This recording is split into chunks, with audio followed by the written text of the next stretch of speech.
할게요. 그래서 이제 MBSM이나 2차시고요.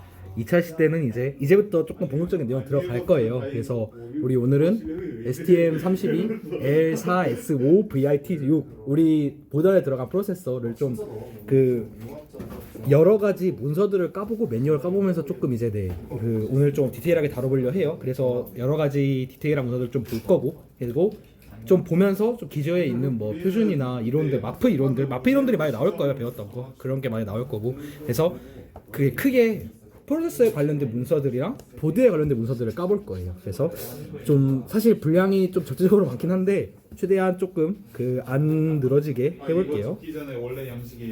그래서 프로세서에 관련된 문서들 이렇게 있어요. 이게 제가 압축해서 올려드린 거고, 이제 가장 메인이 되는 문서는 데이터 시트와 기준 매뉴얼인데, 기준 매뉴얼 영어로 하면 레퍼런스 매뉴얼이에요. 그래서 이 두 개 문서들이 이제 여러분들이 올해 1년 동안 뭐 작품을 하거나 이 칩을 만지면서 계속 보셔야 될 거, 완전 자세하게 이제 칩의 뭐 기능, 전기적 특성, 구조 이런 걸 되게 디테일하게 놔둔 거고요. 그 다음에 이제 나머지 굵게 표시 안 한 애들은 레퍼런스 매뉴얼, 뭐 아니면 ARM 버스 명세, 아니면 뭐 ARM 프로세서 레퍼런스 매뉴얼, 이런 것들을 이제 약간 부분 필요할 때마다 조금씩 보는 문서들 느낌입니다. 그래서 그런 느낌이고요. 그럼 이제 오늘은 오케이. 그러면 제가 첨부 파일을 이거는 발음 페이지가 똑같이 있어요. 그럼 우리는 일단 가장 메인 문서 이 두 개죠. DS12024 그다음에 RM043이에요. 이거는 이제 문서 보는데, 여러분들이 뭐를 구글 검색할 때 구글에 이렇게 치는 것보다 문서 번호를 치는 게 훨씬 접근률이 좋거든요. 그래서 혹시 구글에 찾아보시거나 그럴 때는 이런 문서 번호 활용하시면 좋다. 그럼 일단 가장 먼저 DS12024 12024 뭐하는 놈이냐? 어디 있어? 여기 있네요.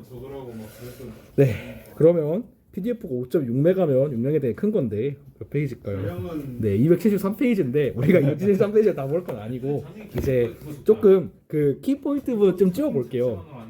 그래서 우리 프로세서에 해당하는 거예요. 우리 STM32 L4S7인가 5 VIT였잖아요. 그래서 큰 글씨 보면 울트라 로우 파워 ARM 코어텍스 M4래요. 일단 키포인트 울트라 로우 파워, 전기 덜 먹는다 하고 ARM이란 회사의 아키텍처를 갖다 썼는데 그 ARM 중에 코어텍스 M4라는 아키텍처 쓴 거고요. 그 다음에 32비트고 마이크로 컨트롤러 유닛이에요.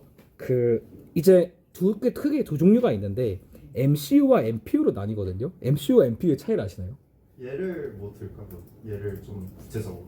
4학년들 이제 이게 분명히 와그너 마프 때 맨 처음에 나왔던 것 같은데, 난 배운 기억이 있는데, 근데 맞아요. MPU는 프로세싱 유닛만 있고, 보통 컴퓨터는 램 따로 끼고 저장치 따로 끼잖아요. 그래서 MPU는 프로세싱 유닛만 있고 주변 장치는 칩 바깥에 있어요. 근데 MCU는 칩 안에 다 넣어놓은 거예요. 그래서 프로세서 유닛, 그 다음에 컨트롤러 유닛이라고 나눠서 부르고요. 근데 우리 거는 메모리가 다 들어가 있고 주변 장치가 다 끼어 있는 MCU다. 그 다음에 FPU, 플로팅 포인트 프로세싱 유닛이 있대요. 즉 보통 이게 없는 CPU들은 정수 연산밖에 못하고 소수점 연산을 하려면 정수 연산을 흉내내서 해야 되는데, 얘는 이 부동 소수점을 직접적으로 다룰 수 있는 연산 유닛이 있다고 하네요. 그 다음에 150 DMIPS, 이거는 이제 연산 성능을 나타내는 단위인데 이건 뭐 크게 중요한 건 아니고요. 그 다음에 플래시 메모리가 2메가까지 있고, 코드 용량, 코드 들어가는 게 2메가까지 프로그램을 감당할 수 있고, 램은 640kb까지 있대요. 뭐 모델마다 다르겠지만 너무 작아서 좋아요. 오케이. 어쨌든 그다음에 필요할 경우 LCD 액정 모니터 달 수 있고, 그다음에 AES AES 아모아의 일종이거든요. AES 아모아, 이게 원래 이제 아모아 연산 자체가 되게 많다 보니까 CPU로 하면 좀 되게 많이 드는데, 하드웨어 AES 유닛이 있어서 훨씬 빠르고 해시 계산도 바로 할 수 있다. 그래서 하드웨어적으로 이런 계산을 지원을 한대요. 그래서 아까 우리가 말한 그 내용들이 여기 쭉 피처만 자세히 있어요. 그래서 네, 여기서는 다 내정되었어. 네, 그 오퍼레이션 볼티지 1.71부터 3.6이고요. 1점 각각의 전압마다 어떤 소모량이 좀 달라지고 어떤 장치는 무조건 몇 볼트에서 가용이 돼야 한다 이런 게 있지만 우리는 3.3볼트에서 쓴다 생각하시면 됩니다. 그다음에 네, 그 뭐 사용할 수 있는 온도 이 정도고 그다음에 BAM은 중요한 건 아닐 것 같고요. 그다음에 이따 설명하겠지만 여러 가지 전원 모드들이 있어요. 근데 가장 절전하는 V 배터리 모드에서는 305 나노암페어밖에 안 쓴대요. 근데 그런데 이 V 배터리 모드에서는 리얼타임 클락 그 시계 유닛을 돌리면서 백업 레지스터에서 모든 메인 S램은 다 날아가지만 전원이 끊겨서 이제 백업 정보를 약간 유지할 수 있다. 그래서 이런 걸 통해서 이제 IoT 장치라는 게 대충 배터리 연결해서 거의 던져놓잖아요. 그래서 이런 게 중요한 게 배터리 연결해놓고 얘가 실제 통신이 아니라 절전 모드에 들어갔을 때 이 배터리 용량으로 얼마를 버틸 건가 이런 걸 계산하는 거겠죠. 그래서 보통 이런 스마트폰이 한 3000mAh 들어갈 텐데 이런 애로 얘를 절전 모드로 굴리면 나노가 10의 마이너스 9승? 네. 밀리가 10의 마이너스 3승. 네. 그러면 10의 7승 시간 버티겠네요. 그럼 뭐 몇백일 버티네. 예. 그러니까 물론 근데 이제 이거는 연산을 못하는 완전 보존 모드니까. 근데 뭐 이제 그런 식으로 계산을 해야 돼요. 그래서 그런 식으로 또 여러분들이 뭘 만들 때는 그런 이제 동작 전류랑 배터리 신경 써야 될 거고. 이제 저거 그다음에 뭐 모드마다 이제 다 다르네요. 셧다운 모드에서 33 나노암페어, 스탠바이 모드에서는 이만큼, 스탠바이 모드 위 뭐 이렇게 다 쭉쭉쭉 있잖아요. 근데 이제 이따 이것도 다르겠지만 이 모드들마다 어떤 장치가 돌고 어떤 데이터가 살아있고 이런 게 다 달라요. 근데 이따 세부적으로 봅시다. 그래서 여러 가지 전원 모드를 그걸 하고 실제 동작 모드에서는 메가헤르츠당 110 마이크로 암페어를 소모한대요. 그리고 대충 얘가 클럭이 120 메가헤르츠까지라니까 뭐 한 곱해 보실 분 110 나노 곱하기 100 하면 대충 10mAh 정도 나오나요? 여러분 110 마이크로 암페어 곱하기 100 하면 얼마 정도? 네, 그럼 10mAh 정도 나오나? 그러면 한 그 동작 모드에서 한 CPU가 10mAh 정도 먹겠네요. 뭐 근데 계산기 돌리면 정확하겠죠. 그다음에 네, 뭐 깨어나는 시간도 있고 CPU가 돌아갈 시간도 있으니까. 그다음에 브라운 아웃 리셋 BOR이라고 하는데 그 CPU가 이것도 고민을 해야 돼요. 배터리가 점점 이제 쓰면 쓸수록 전압이 내려가잖아요. 이때 1.71V보다 내려가면 어떡해요?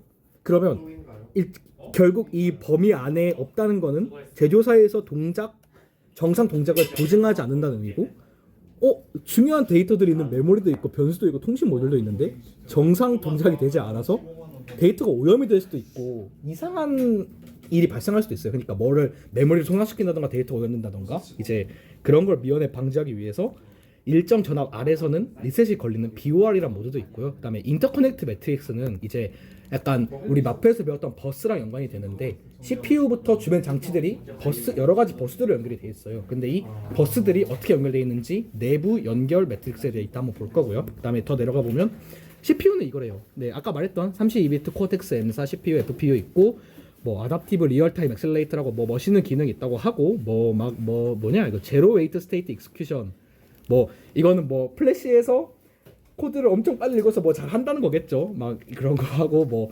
주파수는 120MHz까지 쓸 수 있고 그다음에 뭐 DSP 인스트럭션 여러분들이 아는 그 디지털 신호 처리에 대한 명령어로 들어가 있대요. 그래서 막 멋있네 뭐 이런 거고 벤치마크 있는데 여러분들이 일단 벤치마크는 성능이 그렇게 중요하지 않으니까 벤치마크 쭉쭉쭉 넘어가고요. 그다음에 CPU가 혼자서 돌긴 힘드니까 크리스탈로 클럭도 넣어줘야 돼요. 그래서 뭐 이런 크리스탈 필요하대요. 4에서 48MHz 사이에 있는 크리스탈 오실레이터도 붙여줘야 되고 시계 쓸 거면 32kHz짜리 크리스탈 붙여줘야 되고 근데 이걸 못 쓰겠으면 이렇게 인터널 클럭 소스들이 있는데 오차가 크죠. 네, 그래서 통신이라도 할라치면 1%가 발생해도 힘들어요. 그래서 뭐 이것도 이따 클럭 부분에 설명을 할게요. 클럭 시스템도 되게 복잡해요. 그래서 네, 막 뭐 외장 클럭을 쓰는 게 정확하지만 인터널 클럭 소스도 있다. 그다음에 이제 나머지는 그렇게 중요하진 않은 거예요.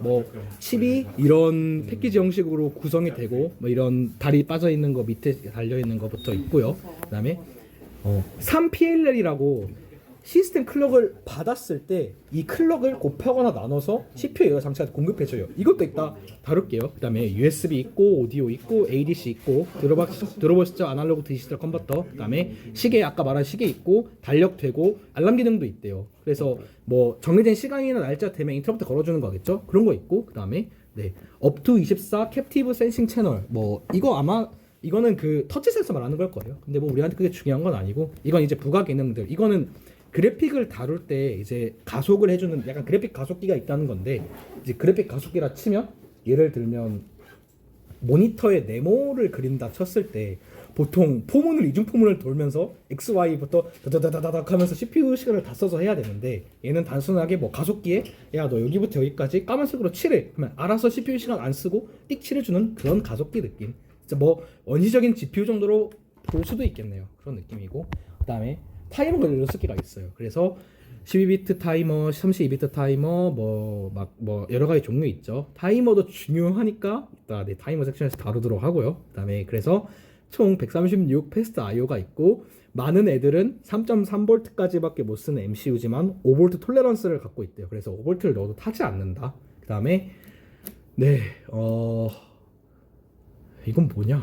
업투 14개까지 I/O는 독립적으로 1.08V까지 다운된 I/O 전압을 CPU 동작 전압이랑 별도로 뭐 제공할 수 있다고 합니다. 그다음에 메모리는 아까 말했던 2메가 플래시. 그다음에 근데 이 플래시는 두 개의 뱅크로 나눠져 있고 그다음에 SRAM은 640KB가 있는데 이제 64KB에 해당하는 영역은 하드웨어 페리티 체크를 지원을 한대요. 이러면 이제 뭐 전원이 갑자기 툭 끊겼거나 아니면 너무 억가를 해서 갑자기 우주선이 슝 들어와서 램의 비트를 헤집어 갔을 때도 페리티 체크로 오류를 정정할 수 있겠죠. 그다음에 그러니까 진짜 중요한 데이터에서 쓰라 그런 거예요. 그다음에 외장 램을 또 달 수도 있어요. 외장 램을 달 수도 있고 그러면 이제 우리가 마프 때 언뜻 배웠던 32비트 프로세서니까 32개의 어드레스 선을 빼고 데이터를 32개를 짜자작 빼서 64개짜리 선을 빼서 그래서 그 외장 램도 지원을 하고 그다음에 옥토 XPI라는 메모리 인터페이스도 지원을 하고 이제 뭐예요? 이거는 저도 이건 잘 모르겠어요. 디지털 필터인데 시그마 델타 변주를 지원하는 디지털 필터가 있다고 하네요. 그다음에 부유한 아날로그 저변 장치들 그래서 그 12비트 ADC 그러니까 디지털 신호를 12비트 해상도로 받을 수 있고 초당 5메가의 샘플까지 뗄 수 있고 그다음에 하드웨어 오버샘플링으로 16비트까지도 할 수 있고 소모 전류는 이 정도 샘플 수준에서 이 정도가 나온다라는 좋은 ADC 스펙도 가지고 있대요.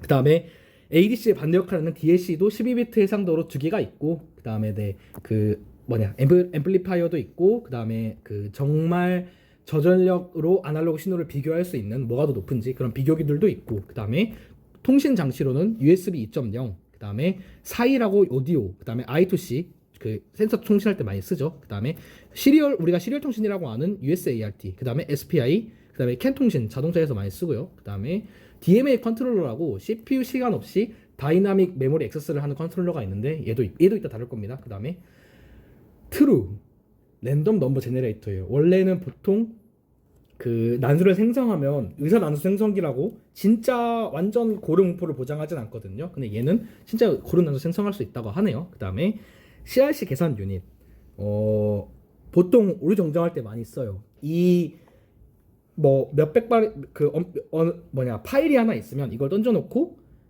야 이거 같은 파일이네. 근데 어떻게 이거 같은 파일인 걸 확신하지라고 했을 때 보통 모든 비트를 짜라 읽지 않고 CRC를 계산해서 CRC가 같으면 같네라고 하는 약간 간단하게 말하면 대표값 느낌이거든요. 그런 거를 하드웨어로 계산할 수 있는 유닛도 지원을 하고 칩마다 96비트의 고유한 ID를 또 제공을 해요. 그래서 읽어오면 이제 뭐 정품 인증 이런 거에 쓸 수 있겠죠. 그다음에 카메라 인터페이스가 있는데 뭐 여러분이 쓸 수 있을지 모르겠어요. 뭐 그래서 그 대역폭으로 흑백에서 32MHz 그다음에 컬러에서 10MHz짜리 카메라 인터페이스가 있다고 하고 그다음에 AS가 제가 기억이 안 나는데 아마 대칭키 암호할 거예요. 그 비밀번호를 치면 그 비밀번호가 없으면 데이터를 못 가고 그 비밀번호 다시 하면 풀 수 있는 약간 암호 압축 파일 우리 압축할 때 암호 걸 수 있잖아요. 그런 느낌인데 하드웨어로 지원을 하고 그다음에 SHA-256이라는 해시 지원하고 그다음에 이런 디버그 장치를 지원을 해요. 그래서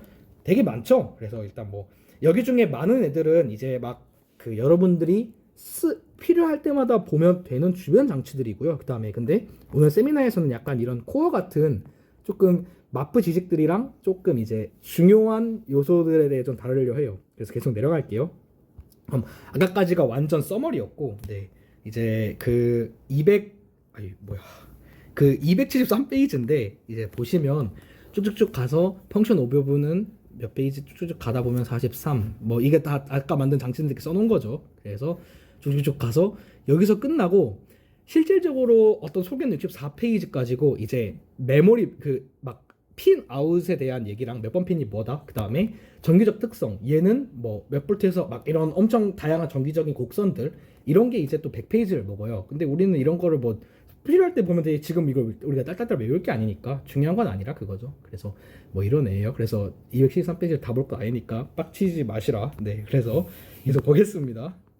쭉쭉 내려가면 많죠. 난리 났네. 네, 인트로덕션은 뭐 멋진 말 써놨겠죠. 그 다음에 아까 본 말이랑 똑같을 거고, 네 여기도 아까 똑같아요. 그래서 우리가 쓰는 이 STM32L사라는 애는 뭐 그냥 그 STM이라는 회사의 STM32L사라는 네, 시리즈에 해당되는 애고, 그 다음에 코어텍스 M4 32비트 리스크 코어래요. 그래서 네, 이건 다 아까 말한 그것들이 그냥 풀어져 써져 있는 거라서 중요하진 않아요. 그래서 쭉쭉쭉 내려갈게요. 그래서 아까 말한 그런 상향들 그냥 멋지게 써놓은 거라, 네, 막 뭐 엄청 대단한 얘기를 써있지는 않고요.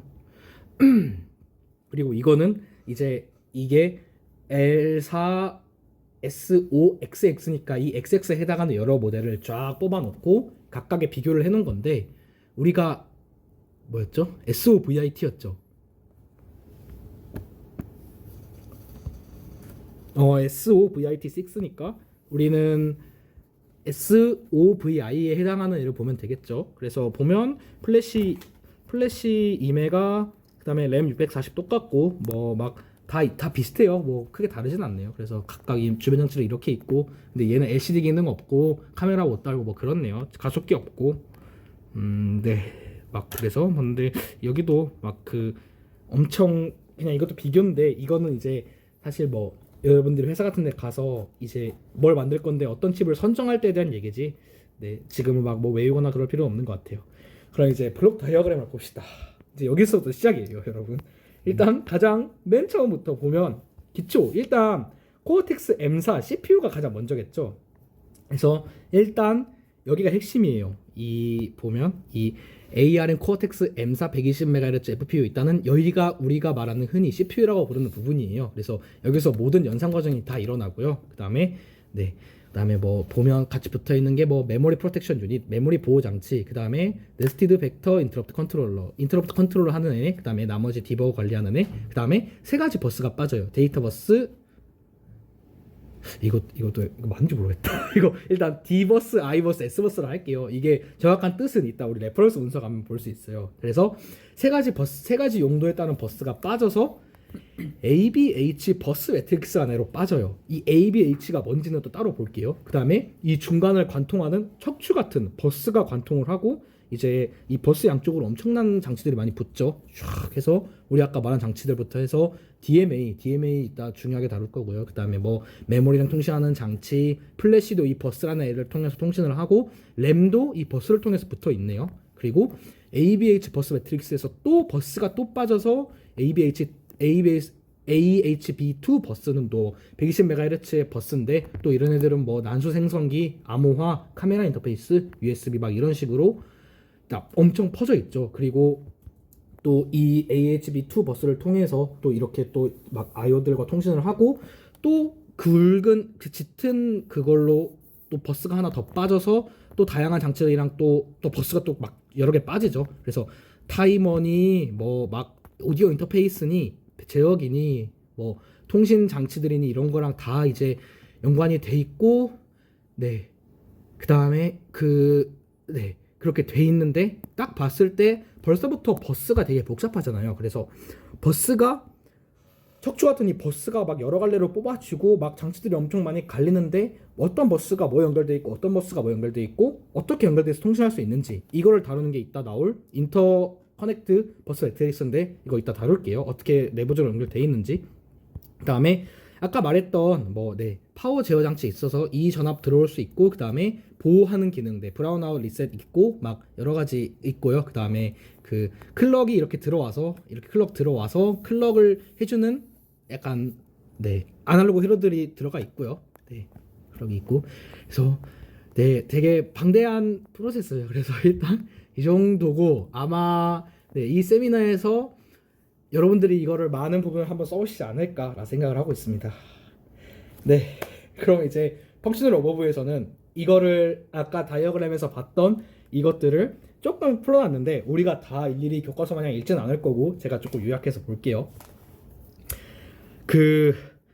이제 제가 계속 일단 ARM사는 다 들어보셨을 거예요. 그리고 얘네는 칩을 직접 만드는 회사는 아니고 칩에 대한 설계도를 팔면 이제 이 STM 같은 회사들이 이제 설계도를 사서 이런 칩을 생산하는 건데 그 설계도들이 여러 가지 종류가 있어요. 요즘 갤럭시에 들어가서 말이 많은 코어텍스 X1, X2 이런 애들이 있죠. 그래서 이제 얘네들이 애플 M1이랑 싸워서 계속 발리는 코어텍스 X 아키텍처가 있고 그 다음에 그거보다 약간 아래 단계 코어텍스 A. A는 이제 그래도 고성능이에요. 그래서 이제 막 라즈베리 파이부터 시작해서 여러 막 그걸 감당하는 여러 코어텍스 A 아키텍처에 나와 있고 그 밑에 있는 애들이 이제 코어텍스 M 아키텍처예요. 얘네는 그래서 이제 A가 범용 OS가 올라가서 고성능 어플리케이션을 하는 애들이라 치면 M은 실시간 OS가 올라가서 이제 인베디드에 관련된 어떤 일을 처리하는 애들이고요. 그래서 그런 식으로 받아들이면 돼요. 그래서 성능에 따라서 코어텍스 M0, M3, M4, M7 그 다음에 요즘 나오는 올해 작년에 나온 M33 이런 애들이 있는데 한 M4 정도는 딱 중간급이다 이렇게 보시면 될 것 같고요. 또 여기 계속은 우리 거 좋고 전력 별로 안 먹어 이런 멋진 말이에요. 그래서 그렇게는 하면 되고 그냥 한번 DSP 인스트럭션이라고 그냥 따로 DSP 명령어를 지원을 한대요. 이런 거는 여러분들이 흔히 아는 프리의 트랜스폼 이거를 직접 명령어로서 지원을 한다는 거고요. 직접 자세한 거는 저희가 이 세미나 후반부에서도 이걸 한번 써볼 기회가 있을 거고요. 자세한 명령어는 좀 나중에 다루겠습니다. 그래서 이걸 이제 다시 돌아가서 여기서 이제 제가 내려가면 이제 아까 나왔는데 아까 버스라는 애를 봤잖아요. 그래서 이 버스에 대해 조금만 더 들어가 볼게요. 그래서 그냥 마이크로 프로세서에서 배웠을 때는 버스라는 애가 있고 버스라는 애는 CPU 안에 여러 장치들을 소통을 하게 해준다. 그리고 배우면 이제 단순히 1대1 통신이면 그냥 야 왜 하고 부르면 되는데 엄청나게 다대다 통신이고 누가 시작할지도 모르고 막 우선순위도 있고 주소도 있고 막 엄청 복잡해요. 그래서 마이크로 프로세서에서 여러분들이 배우실 분도 있고 배우실 분도 있겠지만 어떻게 누가 우선순위를 잡아서 주소를 핸들링할지 이런 걸 간단하게 배우는데 우리는 마프에 대한 조금 더 자세히 들어가 보면 우리 이제 ARM 프로세서에서는 ARM사가 만든 암바라는 버스 규격을 사용해요. 풀면 어드밴스드 마이크로 컨트롤러 버스 아키텍처. 그래서 ARM SoC 설계에서 기능 블록 여러 가지 주변 장치와 연산 장치의 연결 및 관리를 위한 개방형 오픈소스 표준 온칩 상호 연결 사양이래요. 그래서 실제로 어떤 버스를 만들 때 오픈소스로 풀려 있는 버스 사양이에요. 그래서 이제 암바 5 표준이 최신이고 여러 가지 종류들이 있어요.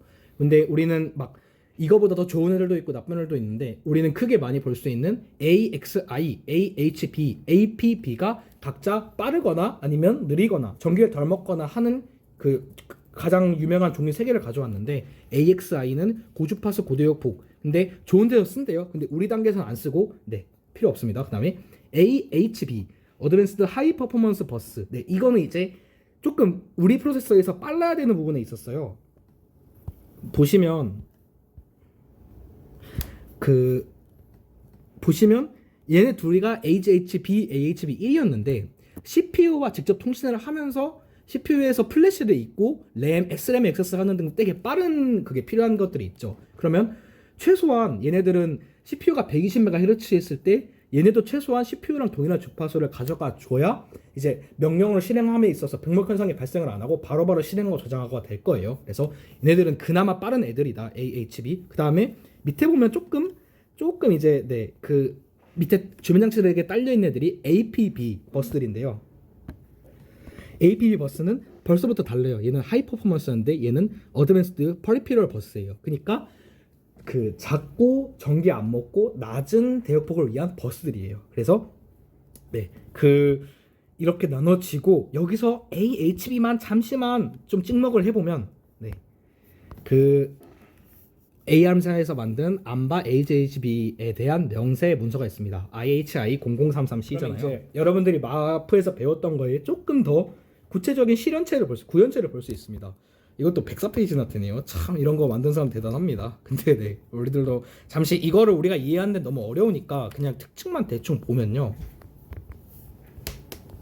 아이고 막 그 설명 쓰다 보니까 벌써 법례부터 긴데 네 뭐 이렇게 큰 구조를 가져간대요. 그래서 버스가 데이터 선이 31개가 있고 어드레스 선이 31개가 있고 나머지 제어를 하는 셀렉트 선 1, 2, 3이 있고 데이터 선택하는 선 1, 2, 3이 있고 해서 네 그 버스에 붙는 뭐 주변 장치들이랑 막 그 매니저라는 애도 있고 이렇게 버스를 제어한다. 그래서 이걸 이제 까보면 이런 식으로 돼 있다 이런 느낌이고요. 그래서 네 매니저는 이제 보면 그 이제 막 그 버스에 붙어있는 여러 가지 장치들이 있고 각각 장치 주소가 할당이 돼 있어요. 그러면 뭐 크게는 나 장치 쓸래 쓸 수 있어? 하면 내가 버스 쓸래 쓸 수 있어? 하면 너 써도 돼. 그런 애들을 관장하는 뭐 레디나 그런 애들이 있고 이런 애들을 통해서 누가 버스를 잡고 마스터로서 버스를 잡고 마스터가 이제 어드레스 라인 같은 걸 슬레이브를 선택을 하겠죠. 나 이 주소에 있는 애랑 통신하고 싶어 해서 그 어드레스 날리면서 데이터를 왔다 갔다 하면 슬레이브는 자기가 호출된 걸 보고 또 데이터 던지고 막 그런 식으로 하는데 그런 애들이 이제 실제로 아까는 그 APB 버스 이렇게 관략화 돼 있었지만 이렇게 여러 가지 그 애들로 구성이 된다. 그리고 사실 엄청 막 복잡하고요. 사실 저도 이 하나하나 정확히 뭘 하는지 설명을 드릴 만큼 잘 알고 있진 않아요.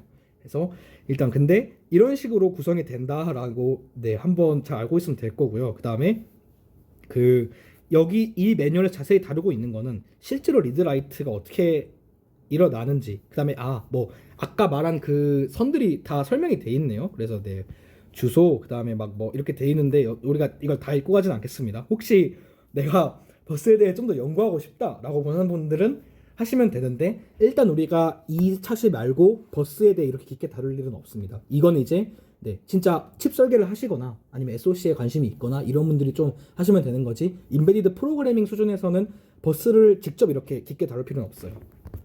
하지만 뭐 SOC 가지고 그럴 거면 이거를 아마 나중에 주 분야가 될 수도 있는 거죠. 끊임없이 그 버스라는 분야도 발전을 하는 거니까 되게 딱 봤을 때 이제 120MHz의 속도로 해야 되니까 그래서 이제 뭐 여기 보면 간단하게 뭐 나와 있어요. 그래서 베이직 트랜스퍼는 어떻게 하냐? 그래서 뭐 트랜스퍼 이 전송이란 거는 두 개의 페이지로 구성이 된대요. 그래서 어드레스 페이지가 있고 데이터 페이지가 있어서 이제 뭐 어드레스를 날리고 데이터를 주고 이런 기본적인 걸 하겠죠. 그 다음에 H라이트라는 선이 이제 컨트롤을 한대요. 데이터 트랜스퍼가 이제 어느 방향으로 일어날지. 그래서 막 하이인지 로우인지에 따라 어떻게 될지가 막 되어 있고 아까 우리가 말한 어드레스 페이지, 데이터 페이지가 이렇게 나눠 있으면서 어떻게 데이터를 이렇게 흘러가는지 리드는 이런 식으로 일어나고 라이트는 이런 식으로 일어나고 근데 이제 이거는 칩 안에 있는 그 미세한 웨이퍼 위에 전선들에서 일어나겠죠. 주변 장치들에서. 근데 이제 뭐 우리가 이 이상으로 깊이 들어가진 않을 거예요. 근데 그 버스라는 애가 있고 이런 개념으로 이루었고 이렇게 복잡하게 이루어져 있는데 혹시 나중에 필요하시면 존재는 아시고 또 알아보시면 좋겠다. 근데 더 깊게 들어가진 않을게요. 이제 일단 우리 세미나에서 버스는 여기까지 하고 빠이빠이입니다. 그래서 혹시 궁금하시면 한번 더 보시면 좋다. 좀 다시 갑시다. 그래서 아까 그 다이어그램에서 버스 얘기 잠시 했고요. 그래서 버스에 대해서 잠시 풍덩 들어가다 다시 나온 거고요. 그 다음에 코어텍스 M사가 연산을 하고 중요한 것까지라고는 했는데 그거에 대해 또 자세히 다루는 게 코어텍스 M사 레퍼런스 매뉴얼이랑 ARM V7M 레퍼런스 매뉴얼이 있는데 얘는 코어텍스 M사 아키텍처에 대해 다루는 문서고요. 얘는 ARM이라면 공통적으로 ARM의 공용 명령어를 써요. 그래서 모든 ARM 프로세서에서 갤럭시든 우리들이 이 보드에서 쓰는 거든 덧셈 뺄셈 명령어는 똑같아요. 그런 거를 이제 규정하는 표준이에요. 그럼 일단 우리 첫 번째로 M사부터 한번 봅시다. M사 레퍼런스 매뉴얼. 네, M사부터 볼게요. 네, M사. 네, 그럼 또 어마어마하게 얘도 100페이지네. 아주 다 100페이지짜리다. 그래서 ARM 코어텍스 M사 아키텍처에 대해서 기술적인 좀 이제 궁금해 이거 봐라 레퍼런스 매뉴얼로 만들어 놓은 거예요. ARM4가. 그래서 뭐 근데 역사도 막 보면 6년부터 9년부터 시작돼서 그러니까 9년부터 만들었나 봐. 그래서 하고 근데 아직도 유지 보수가 되고 있는 그런 느낌인데 여기서 이제 그 이 내용을 뭘 보면 된다라고 적어놨어요. 우리가 보려고 하는 거는 일단 챕터 1에서 4를 좀 훑어볼 거예요. M사 소개 기능 설명 프로그램 버전 시스템 제어. 그럼 1에서 4를 후다닥 볼게요. 1에서 4 20페이지 정도 될 것 같은데 그냥 후다닥 보면서 넘어가겠습니다. 챕터 1 인트로덕션 보면 뭐 about the processor를 하는데 좋은 말 써져 있어요. 좋다. 트랜지스터 별로 안 먹는다. 싸게 만들 수 있다. 그다음에 뭐 레이턴시 적다. 싸다. 뭐 이런 거 좋은 말 적혀 있고요.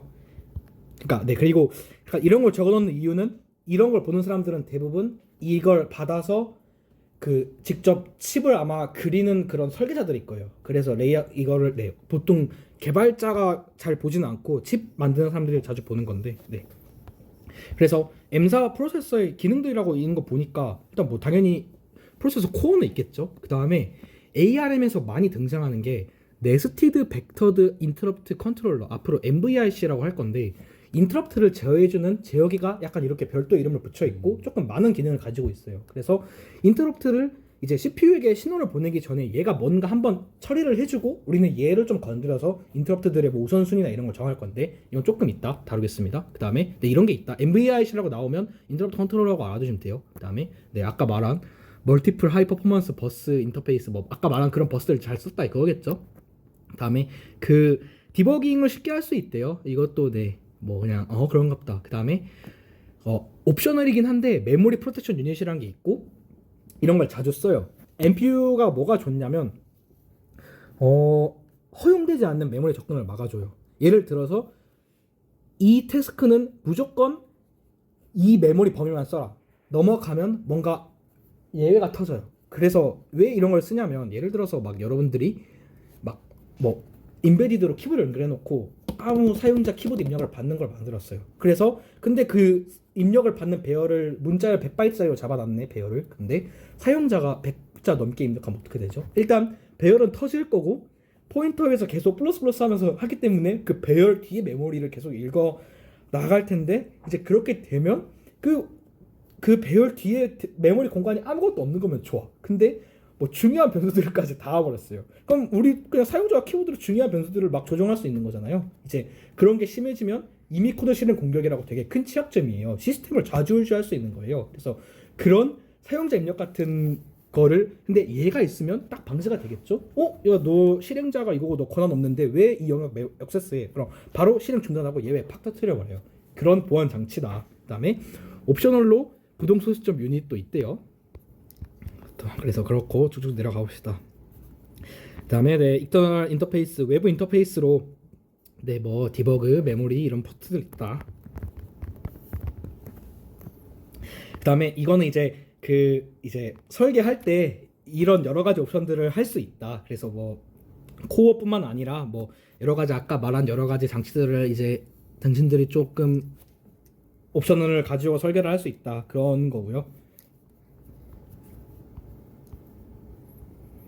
뭐 이런 거는 이제 더 막 그 문서들 이런 거 이제 막 그거 하는 건데 뭐 이 문서는 TRM이니까 이 문서는 이거 다루고 있고 뭐 또 나머지 문서들은 뭐 이런 거 봐라. 뭐 이건 뭘까요? 막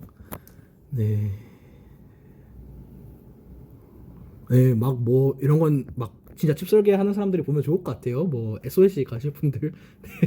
그래서 이게 막 여러 가지 매뉴얼이 있대요. 그래서 막 디자인 플로우도 적어본 거 보니까 뭐 진짜 칩 설계하는 것 같죠. 근데 일단 이거는 우리 범위는 아니니까 넘어갈게요. 궁금하신 분들 한번 보세요. 그래서 그래서 아키텍처 인 프로토콜 인포메이션 보면 ARM 아키텍처 이 프로세서는 ARM V7E-M 아키텍처 프로파일을 구현합니다. 그러니까 그 CPU의 여러 명령어 세트, 그러니까 어떤 기계어 010이 써져 있을 때 이거를 어떻게 해석하느냐가 명령어 세트인데 그 규칙이 여기는 ARM V7 명령어 세트 중에 이게 뭐 또 A가 있고 M이 있고 그래요. 아까 말한 그런 아키텍처 종류에 따라. 근데 ARM 7 버전의 M 아키텍처 프로파일을 구현을 한다. 그래서 더 자세한 거는 ARM V7M 그 아키텍처 매뉴얼을 봐라라는 건데 이따 볼 거고요. 그다음에 버스 아키텍처는 아까 본 두 개 중에 이렇게 두 개를 지원한대요. AHB, APB, AXI는 지원하지 않고요. 그래서 그렇고 네, 디버그 기능들을 구현하고 지원하고 그다음에 네. 그 FPU 설계도 제공을 하나 봐요. 코어텍스 M사 FPU는 구현을 한대요. 그 이제 ARM 그 7 버전 M 아키텍처에서 FPv4 SP라는 어떤 확장을 구현을 한대요. 이거는 잘 뭔지 모르겠지만 근데 이게 이제 가장 그 핵심은 compliant with the ANSI IEEE STD 754-2088이라는 앤데요. 이게 그 컴퓨터가 소수점을 다룰 때 어떻게 다뤄야 되는지를 정해 놓은 표준이에요. 그래서 그 이제 전 세계 모든 컴퓨터들은 이 규칙을 따라서 부동소수점을 다룬다고 보면 돼요. 그래서 약간 이거는 어느 정도냐면 이건 면접 문제로 나와요. 시스템 프로그래머면 부동소수점을 어떻게 다루냐 하면 쭉쭉 나와야 돼요. IE 754-2088 표준인데 이거는 이제 뭐 이런 식 그 마프에서 배웠을 거예요. 부호 나타내는 거 있고 그 유효숫자는 모두 1점 떼떼떼떼 곱하기 10의 몇 승으로 나오잖아요. 그 몇 승이랑 유효숫자를 저장하는 이거에 대한 규칙이 있는데 이것도 여기서 다 다루지 않을 텐데 그렇게 어렵진 않아요. 근데 이걸로 이 32비트 한 64비트 이걸로 이 비트를 이렇게 세워놓고 이 규칙대로 부동소수점을 계산을 한다. 이것도 눈여겨보면 좋을 것 같고요. 네, 그거고 펑셔널 디스크리션. 네, 그 우리 아까 다이어그램에서 코어텍스 M사라고 그냥 네모 띡 하나였잖아요. 그 네모를 더 벌려보면 이렇게 나온다는 거죠. 코어텍스 M사 프로세스 안에 또 여기도 그냥 네모로 그거 돼 있긴 한데 코어 있고 FPU 있고 MVIC 있고 그 다음에 이제 나머지는 뭐 그냥 버스 액세스하는 포트 장치 있고 버스 매트릭스 그 다음에 메모리 보호 장치 나머지는 뭐 크게 중요한 건 아니고요. 네.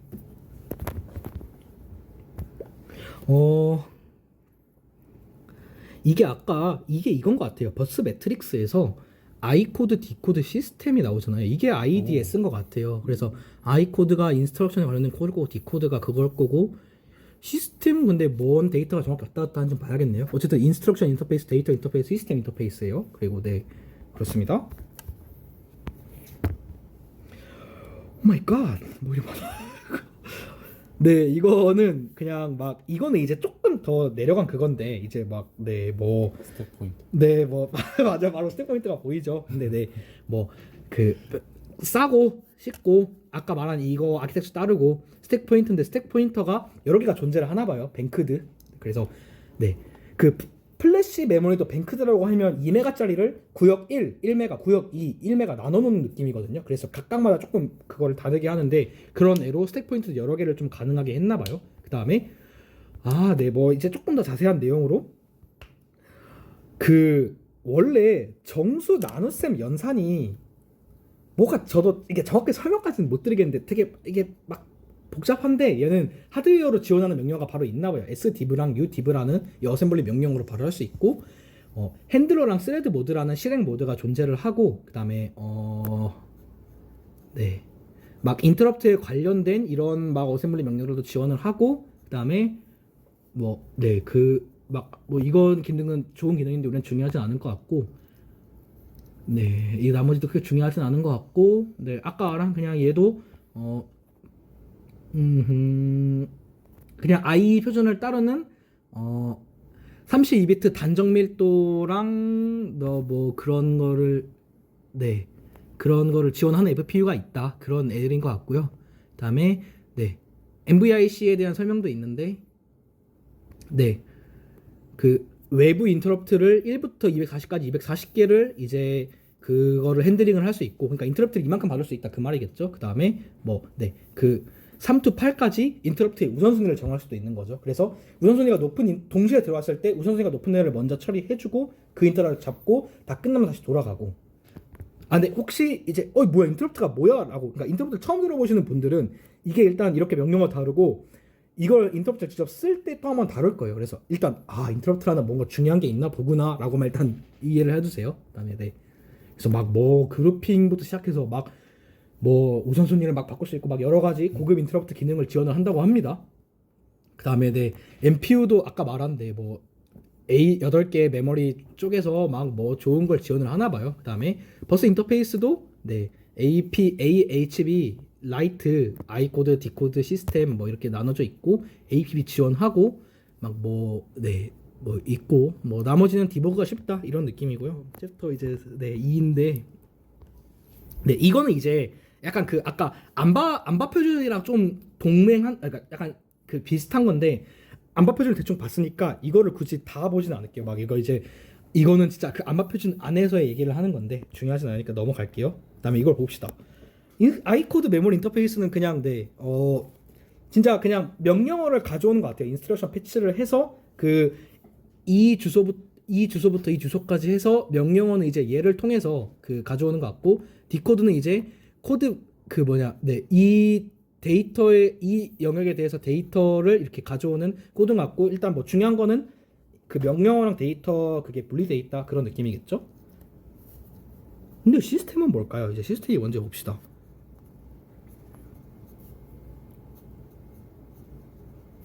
시스템 패치.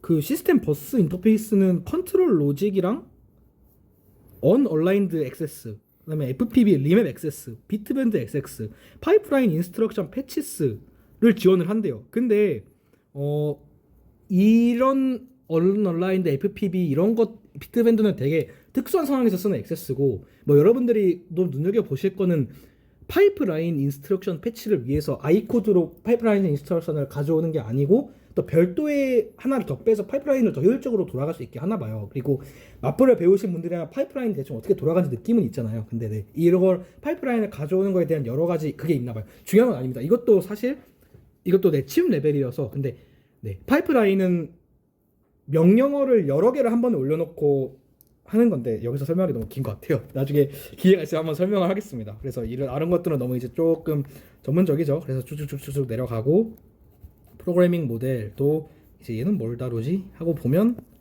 네 막 이제 뭐 막 여러 가지 상태가 있고 뭐 코드가 도는데 유저 액세스 모드랑 특권 모드라는 또 권한이 있어서 각각 모드에서 사용할 수 있는 기능이 다 다르고 막 그런 느낌입니다. 그래서 이것도 이제 제피를 RTO에서 상에서 이런 특권 액세스랑 유저 액세스 같은 권한 분리가 또 구현이 되어 있으니까 이거는 써보면서 개념을 이해하시면 될 것 같고요. 그다음에 네 이거는 이제 인스트럭션 셋은 ARM v7m 따른다. 그리고 더 자세히 보고 싶으면 ARM v7m 명령어를 봐라.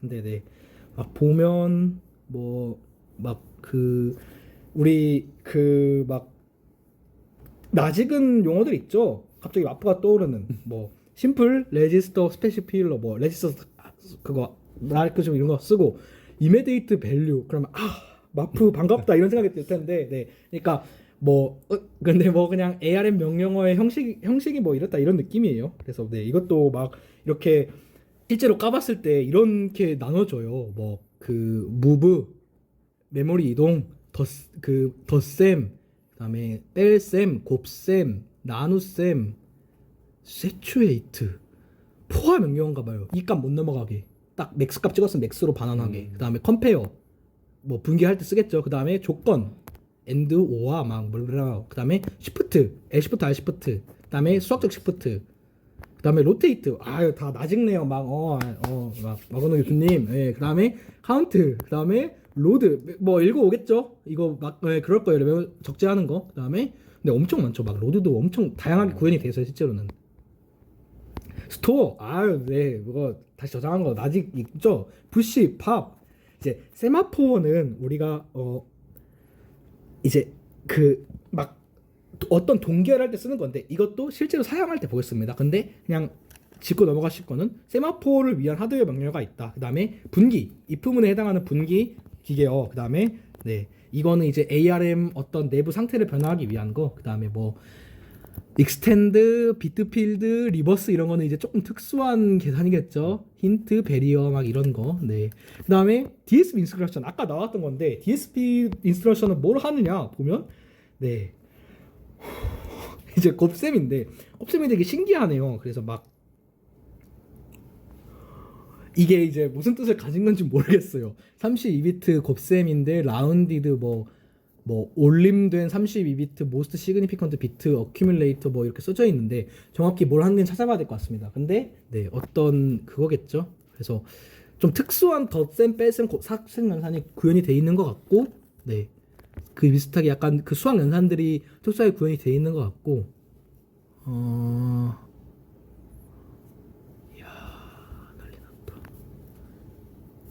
네. 근데 그 보통 이런 명령어들은 이제 아마 제가 확실히 찾아본 건 아니지만 보통 그럴 거예요. 그 보통 한 명령어로 하나의 연산을 처리하는데 얘네들은 약간 행렬을 통째로 더하는 느낌? 네, 그런 느낌일 거예요. 그래서 네, 그렇고요. 여러 가지가 있는데 네. 그리고 네, 프로세서 메모리 모드. 그다음에 이제 네. 그 프로세서에 주소가 있다 했잖아요. 32비트 주소로 모든 장치 메모리 데이터 명령어를 다 한 주소 평면에 싹 띄워놓고 접근을 해요. 그래서 이거는 그 테이블을 타낸 거예요. 그래서 맨 처음부터 보면 코드 영역에 0x0부터 0x2까지 512MB의 영역이 할당돼 있고 그러면 이제 우리가 쓴 코드는 플래시에 들어가는데 플래시는 이 영역 어딘가 할당이 돼 있겠죠. 그 다음에 램은 이 영역에 할당이 되는데 우리가 이제 변수를 쓰거나 할 때 이 영역에서 할당이 쓰게 될 거예요. 근데 이제 여기서 이제 하면 되면 이런 특수한 레이어가 있는데 중요하진 않은 거고 그 다음에 타이머 같은 여러 가지 퍼리피럴들이 이 영역에 할당이 돼 있고 우리가 외부 램을 달면 이 영역에 들어가고 그 다음에 외부 디바이스를 달면 이 영역에 들어가고 이제 네 뭐 막 여러 가지 프리베이트 이제 뭐 약간 뭐 그 이 코어텍스에서 규정하는 이런 프리베이트 퍼리피럴들은 이 메모리 영역에 들어가고 시스템은 이렇게 들어가고 그래서 여러분들이 이제 코드를 까보다가 무슨 주소가 나와. 근데 이 주소가 이 대역대내라고 하고 대충 그 이 주소의 역할을 파악할 수 있겠죠. 그런 느낌입니다. 그럼 이렇게 메모리 맵이 있는데 이 맵에 대한 세부적인 설명은 이렇게 있어요. 그래서 뭐 코드 영역은 I 코드 버스에서 땡겨 오는 거, 그다음에 뭐 나머지는 이제 좀 D 코드 버스에서 땡겨 오거나 몇 개는 또 시스템 S 버스에서 땡겨 오겠죠. 그래서 네 그런 느낌이 있고 네 뭐 막 이렇게 쭉쭉쭉 있고 이제 아까 제가 말한 특수한 경우가 이렇게 좀 세부적인 나와 있는데 이제 이것 좀 넘어가겠습니다. 라이트 버퍼도 넘어가고요. 익스클루시브 모니터도 넘어갈게요. 비트 밴딩도 조금 고급 기능인데 넘어갈게요. 이거는 약간 네, 뭐 이것도 나중에 설명합시다. 이것도 굳이 지금 설명할 건 아닌 것 같아요. 쭉쭉쭉쭉쭉쭉. 혹시 이제 시간이 남으면 아니면 나중에 나 갑자기 이게 생각났어 하고 하면 나중에 조금 따로 차시 빼서 말하든가 해드릴게요. 그래서 네 그렇고 이제 네 또 익숙한 그림이 나왔어요. 이 그림을 마프하시는 분들도 너무 잘 보셨을 거예요. 이 레지스터 그림. 그래서 이제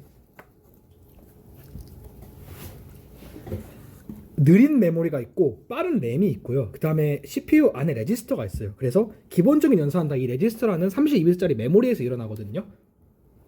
그래서 로드 스토어 이런 명령어들도 느린 메모리에서 레지스터로 데이터를 불러오거나 저장하는 메모리고 그 다음에 모든 아까 봤던 add, multiply 이런 것들도 다 레지스터 안에서 일어나는데 이런 그 기초적인 레지스터가 이만큼 있다. 그래서 13개의 범용 레지스터, 그 다음에 스택 포인트로 사용되는 R13, 링크 레지스터로 사용되는 R14 그다음 이거는 약간 뭐 주소 같은 걸 담고 있고요. LR은 나중에 이제 여러분들이 그 프로그램이 터졌을 때 디버그 하기 위해서 좀 봐야 돼요. 그다음에 PC는 현재 실행 중인 코드의 주소, 그다음에 이제 스페셜 퍼포즈 프로그램 스테이터스 레지스터라고 XPXR도 프로그램이 터졌을 때나 현재 상태, 권한 이런 걸 담고 있습니다. 그래서 이거는 좀 중요해요. 인베디드 프로그래머를 당장 하셨을 때도 오류가 나거나 익셉션이 나서 블루스크린 같은 스택 덤프가 나오거든요. 그런 가장 기본적으로 이 레지스터에 대한 덤프가 쫙 나오면 이런 거를 보고 대충 프로그램이 어디서 터졌고 왜 터졌는지가 조금 볼 수 있어야 돼요. 그게 이제 로우 레지스터, 하이 레지스터, 스택 포인터 이거 역할들 이렇게 나와 있어요. 링크 레지스터, 프로그램 카운터. 그래서 제가 링크 레지스터 조금 더 자세히 설명드리면 서브 루틴 링크 레지스터예요. 그러니까 함수에서 함수를 불렀을 때 그래서 주소를 담고 있거나 약간 그런 느낌이거든요. 함수를 부르면 점프를 해야 되잖아요. 그런 느낌인데 자세한 건 좀 읽어보시면 되고요. 익셉션부터 계속 하겠습니다. 익셉션이라는 말은 사실 이제 많은 프로그래밍 언어들에서 이제 오류가 발생했을 때 이제 코드 흐름을 끊고 그 뒤에 있는 코드를 실행하지 않고 이제 예외를 처리하는 처리문으로 넘어가서 예외를 핸들링하고 종료하는 느낌으로 사용되는 앤데, 이제 ARM에서도 큰 의미에서는 비슷하지만 약간 이제 그게 다릅니다. ARM에서는 어떤 이제 코드 흐름을 막고 다른 곳으로 약간 점프하게 만드는 어떤 이벤트라고 이해를 하시면 될 것 같아요. 그래서 아까 설명드린 MVIC에서 모든 게 처리가 됩니다. 그래서 네, 크게 이제 여기서 한번 눈여겨 보실 만한 거는 이제 네, MVIC에서 처리가 되고, 모든 익셉션은 이제 핸들러 모드라는 모드에서 이제 처리가 되는데, 이 핸들러 모드 자체에서는 조금 나중에 조금 뒤에 레퍼런스 매뉴얼에서 한번 다룰 기회가 있을 것 같고요. 그 다음에 네, 이제 프로세서가 자동으로 이제 네, 그 익셉션이 발생하면 지금 실행하고 있는 컨텍스트를 다 스택에 다시 저장하고 이 스토어하고 이 리스토어 하는 걸 다 자동으로 한다고 하네요. 그래서 네, 그래서 다시 스토어하고 ISR 들어갔다가 다시 복구하는 거, 네, 복구하는 걸 이거를 다 자동으로 해주니까 이거는 네, 좋은 요소겠죠. 그 다음에 이제 벡터 테이블이라고 많이 얘기를 하는데요. ISR이 발생했을 때 일단 익셉션이 발생하면 CPU가 이 익셉션에 해당하는 ISR이 어디 있는지 어딘가를 설정이 이제 커스텀으로 돼 있을 거고, 그걸 찾아가야 되는 그걸 이제 벡터로 하거든요. ISR이 발생했을 때 벡터를 따라가서 ISR로 점프를 하게 됩니다. 이 벡터가 이제 위에서 만든 이제 컨텍스트를 세이빙할 때 동시에 이제 패치를 한다고 하네요. 동시에 불러오니까 더 레이턴시를 줄이고 더 빨리 실행할 수 있다. 그래서 그런 느낌입니다. 그래서 네, 뭐 여러 가지 테일 체이닝, 백투백 인터럽트 막 이런 여러 가지 고급 기능들도 있고, 그다음에 네, 뭐 인터럽트 아까 말씀드렸듯이 MVIC라는 애에서 이제 뭐 막 개수, 뭐를 살리고 뭘 죽일 것인지, 네, 그다음에 우선순위 이런 걸 다 설정을 할 수 있고요. 네, 레이턴시는 아까 말씀드린 그 정도 일단 지식만 가져가셔도 좋을 것 같아요. 네, 그래서 네, 이 정도로 익셉션을 설명을 드리고, 이제 익셉션에 대한 더 깊은 얘기는 네, 레퍼런스 매뉴얼 조금 이따 넘어가서 그 레퍼런스 매뉴얼에서 말씀을 드리도록 하겠습니다. 그다음에 시스템 컨트롤은 네, 뭐 이제 그냥 네, 약간 특수한 레지스터들에 대한 얘기예요. 뭐 시스템 틱 타이머 아니면 CPU ID 막 이런 아까 봤던 특수한 기능들에 대한 해당하는 레지스터고, 이제 여러분들이 만지실 일은 이제 그렇게 많지는 않지 않을까, 네, 그렇게 보시면 될 것 같습니다. 그래서 네, MPU는 있다 하고요. 이제 여기에 해당하는 ARM 레퍼런스 매뉴얼 한번 보도록 하겠습니다. 네, 그래서 쭉쭉쭉 가다 보면 네, ARM 레퍼런스에서 일단 네, 소개부터 한번 보면 네, ARM 버전 7 M 아키텍처 레퍼런스 매뉴얼에서 네, 이제 한번 쭉 우리가 아까 봤던 내용 쭉 한번 보면요. 이제 네, A1부터 해서 소개는 이제 큰 내용은 없습니다. 그래서 네, 그냥 간단하게 네, ARM 이런 이제 아키텍처 차이, 아까 설명드렸듯이 A랑 M은 이제 그런 느낌이고, 네, 이제 R은 약간 조금 약간 자동차용 이런 조금 약간 별개의 아키텍처라 보시면 될 것 같고요. 우리는 M을 사용하고 있으니까 여기에 조금 집중을 하시면 될 것 같습니다. 그래서 뭐 여기는 다 좋은 말밖에 없어요. 그래서 네, 뭐 특징적으로 이런 뭐 지원이 좋고 성능이 좋고 이런 말들이고, 인스트럭션 셋은 이제 네, 아까 말씀드렸던 이제 그 ARM 기본 명령어가 있고, 이제 플로팅 포인트라는 애가 있고, 그다음에 이제 약간 간략화 버전 썸브라는 명령어가 있어요. 그래서 이거에 대해서도 간략하게 소개를 하고 있고, 아까 말씀드렸듯이 디지털 신호 처리를 위한 DSP 명 확장, 그리고 이제 부동소 수점에 관련된 부동소 수점 확장 이렇게가 있다고 하네요. 더 쭉쭉쭉 가서 네, 네, 이제 어플리케이션 이제 레벨 프로그래머들을 위한 조금 이 부분인데, 이 부분은 이제 앞에는 쭉쭉 넘어가고, 네, 이것만 한번 알아두시면 여기서 이제 네, 바이트라고 하는 거는 8비트, 이게 이제 바이트 하프워드 워드가 다 상대적인 값이어서 네, 한 번만 짚고 넘어가면 바이트는 8비트, 하프워드는 16비트, 워드는 32비트를 가리킨다 보시면 됩니다. 그래서 네, 쭉쭉쭉 더 내려가서요. 이제 네, 아까 이제 여기서부터 이제 레지스터랑 실행 상태에 대한 챕터인데 이제 아까 좀 설명드렸던 그 범용 레지스터와 같이 있던 특수 레지스터들이죠. 스택 포인터랑 링크 레지스터. 그래서 이제 네 그 뭐 서브루틴 이제 그 함수에서 어떤 함수를 불렀을 때 이제 함수가 리턴되면 다시 돌아가야 될 주소가 있을 텐데 그런 이제 서브루틴의 주소를 저장하는 이제 링크 레지스터가 있고 현재 이제 프로그램이 어디가 돌고 있는지 그걸 그 저장하는 프로그램 카운터가 있죠. 그렇게 해서 이 정도 다시 살펴보면 좋을 것 같고요. 이렇게 이제 특수한 레지스터들도 있고요. 연산 값을 저장하는 뭐 n 실행 결과가 그 네거티브인지 z 0인지 캐리 연산 중에 이제 캐리가 발생했는지 자리 올림이 발생했는지 그다음에 v 오버플로가 발생했는지 q 뭐 뭐 g 막 이런 여러 가지 이제 특수 명령어들마다 이제 조금 특수한 리턴 결과를 뽑아줘야 되는 애들은 이제 이런 게 들어가는 거 아까랑 비슷한 내용이고요. V7 그거랑 네 그다음에 이제 특권 실행이 있고 핸들러 모드랑 스레드 모드가 있는데 이거는 이따 표에서 간단하게 다루겠습니다.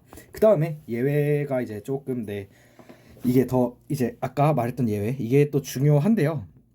여기 보면 이제 익셉션에 펄츠랑 인터럽트가 써놨네요. 그래서 실패한 그런 이벤트들이랑 인터럽트 이런 특수한 코드 흐름을 끌어내는 이제 이벤트를 이제 통틀어서 익셉션이라 하고요.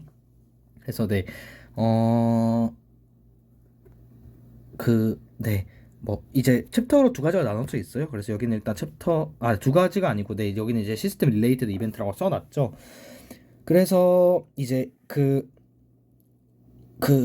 이제 예외의 종류를 간단하게 이렇게 얘네들이 이렇게 리스트업을 해놨네요. 그래서 보시면 네 뭐 명령어 실행에서 발생한 오류 아니면 데이터 메모리를 액세스 하다가 이제 네 어떤 실행 로드나 스토어 같은 이제 블록이나 저장 같은 어떤 그 데이터에 접근을 하다가 오류가 발생한 거 아니면 유세지 폴트라고 해서 어떤 막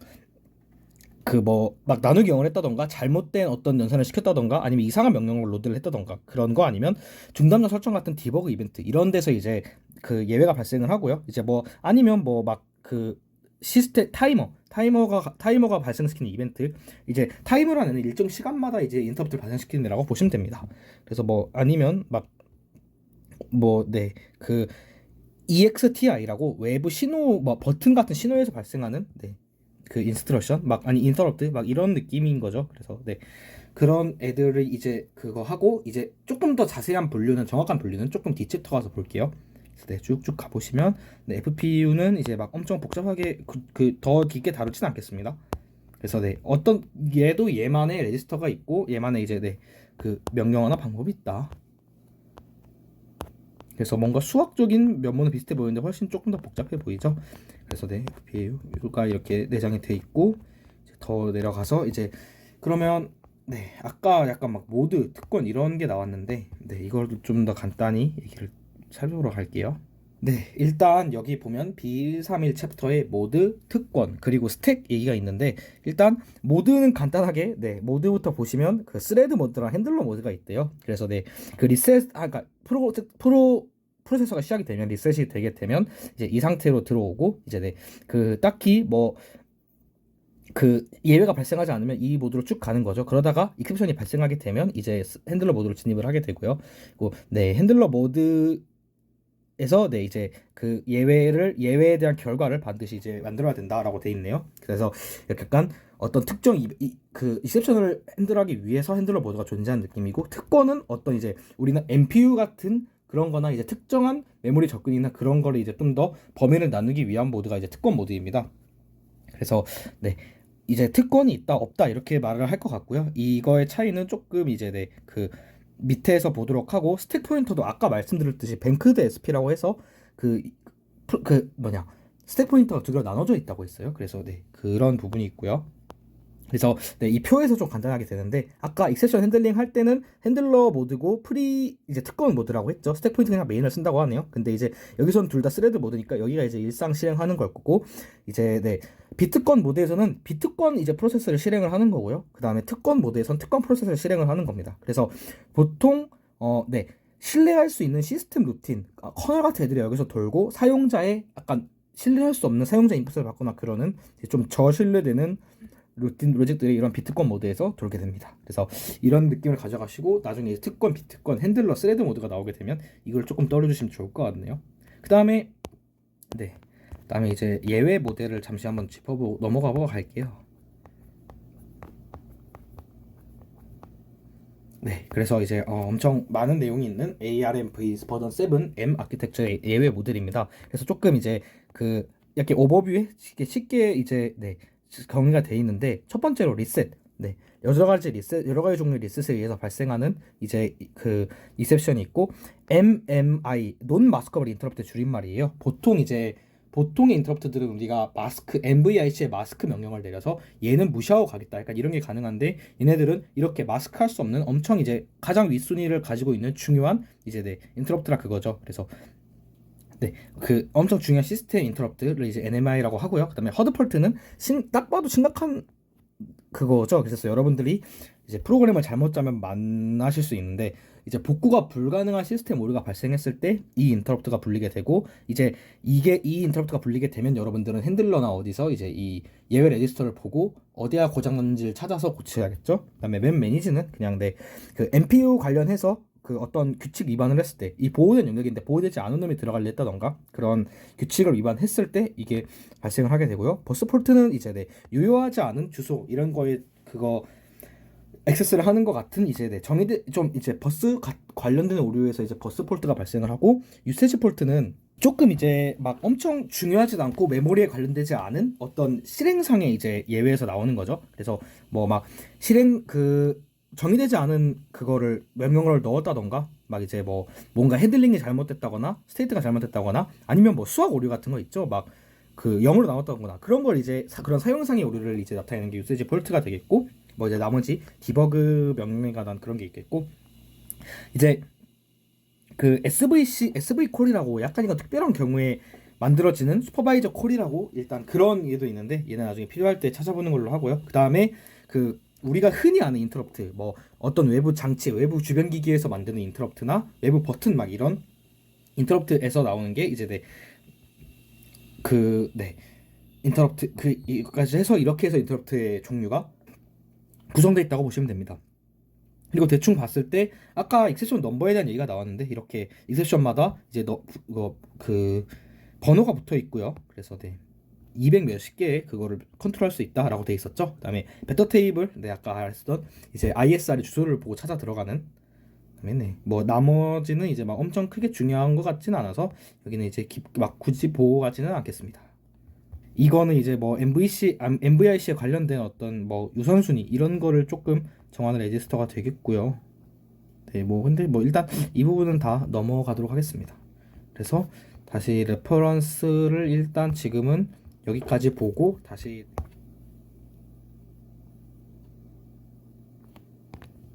네, 그래서 저희가 아까 그 코어까지 봤었죠. 코어까지 보고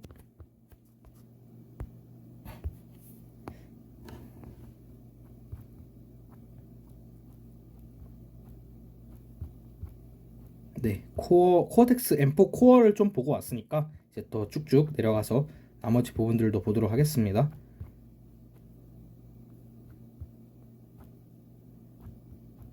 네, 그래서 그 코어 다음의 섹션을 보면 MPU가 있죠. MPU는 이제 아까 말씀드렸듯이 어떤 뭐 그 허용되지 않은 이제 그 메모리를 재조정을 해놓고 얘네는 이제 정해진 애들만 올 수 있게 하는 그런 애라고 말씀을 드렸는데, 이제 보시면 특권 프로세스만 이제 만질 수 있게 하겠다, 약간 그런 느낌으로 이제 사용이 되는 애입니다. 그래서 얘는 뭐 혹시 관심이 있으시면 뭐 저희 PPT에도 있겠지만 코어텍스 M4 레퍼런스에서 챕터 5나 어떤 ARMv7 레퍼런스에서 B3-3.5 챕터를 보시면 되는데, 이거는 이제 이론보다는 조금 실제로 저희 제피럴 RTOS에서 MPU를 썼을 때 어떻게 동작을 하는지, 어떤 세팅이 되는지를 조금 코드로 보시면서 하는 게 조금 더 와닿을 것 같아서 여기는 이제 레퍼런스 메뉴를 굳이 보지는 않고 일단 이렇게 넘어가도록 하겠습니다.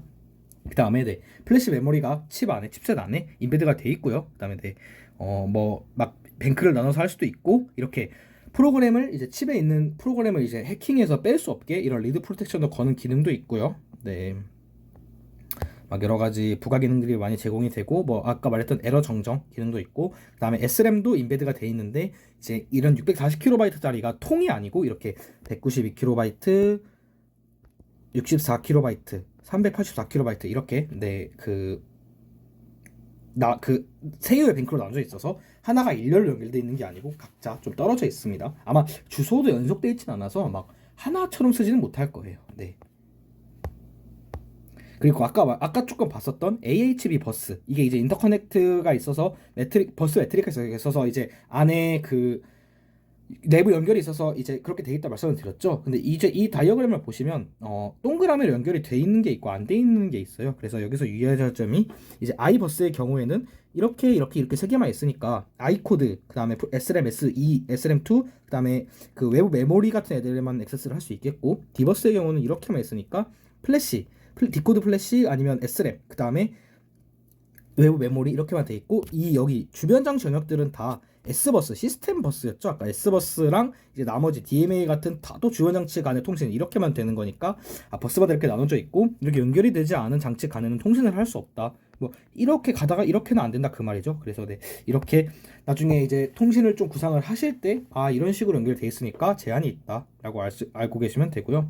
파이어월은 넘어가고요. 그다음에 부트 모드는 이제 부트 0이라는 핀과 n부트 1이라는 그 옵션 비트가 있습니다. 옵션 비트는 약간 그 플래시 메모리 같은 데 저장되는, 우리가 그 컴퓨터에서 이 보드를 설정할 수 있는 상태 설정 같은 건데요. 이제 보통 같이 이제 플래시에서 우리 코드가 있고, 이제 플래시에서 부팅을 하느냐, 가장 많이 쓰는 이제 가장 많이 쓰는 옵션이고요. 이게 제일 무난한 옵션이게 제일 많이 쓰니까. 아니면 시스템 메모리나 SRAM에서 부트를 할 수도 있겠고, 아니면 심지어 부트를 하다가 우리가 그 부트 로더라고 해서 우리 사용자 프로그램이 이렇게 있으면 그 앞에 부트 로더가 있어서 이제 부팅을 보통 이제 이렇게 시작하게 되는 부트 로더에서 뭔가 지금 특별한 상황이면 이제 자기가 뭔가 OTA 같이 이제 뭐 OTA나 그런 식으로 펌웨어를 업데이트하기 위해서 특별한 로직을 돌리고, 아니면 그냥 우리 사용자의 일반적인 프로그램으로 점프를 시키는 그런 역할을 하는 부트로더라는 프로그램이 있는데, 이런 것까지 이제 어느 주소에서 어느 프로그램으로 부팅을 할 것인가를 결정하기도 합니다. 그 다음에 CRC의 경우에는 아까 이제 어떠한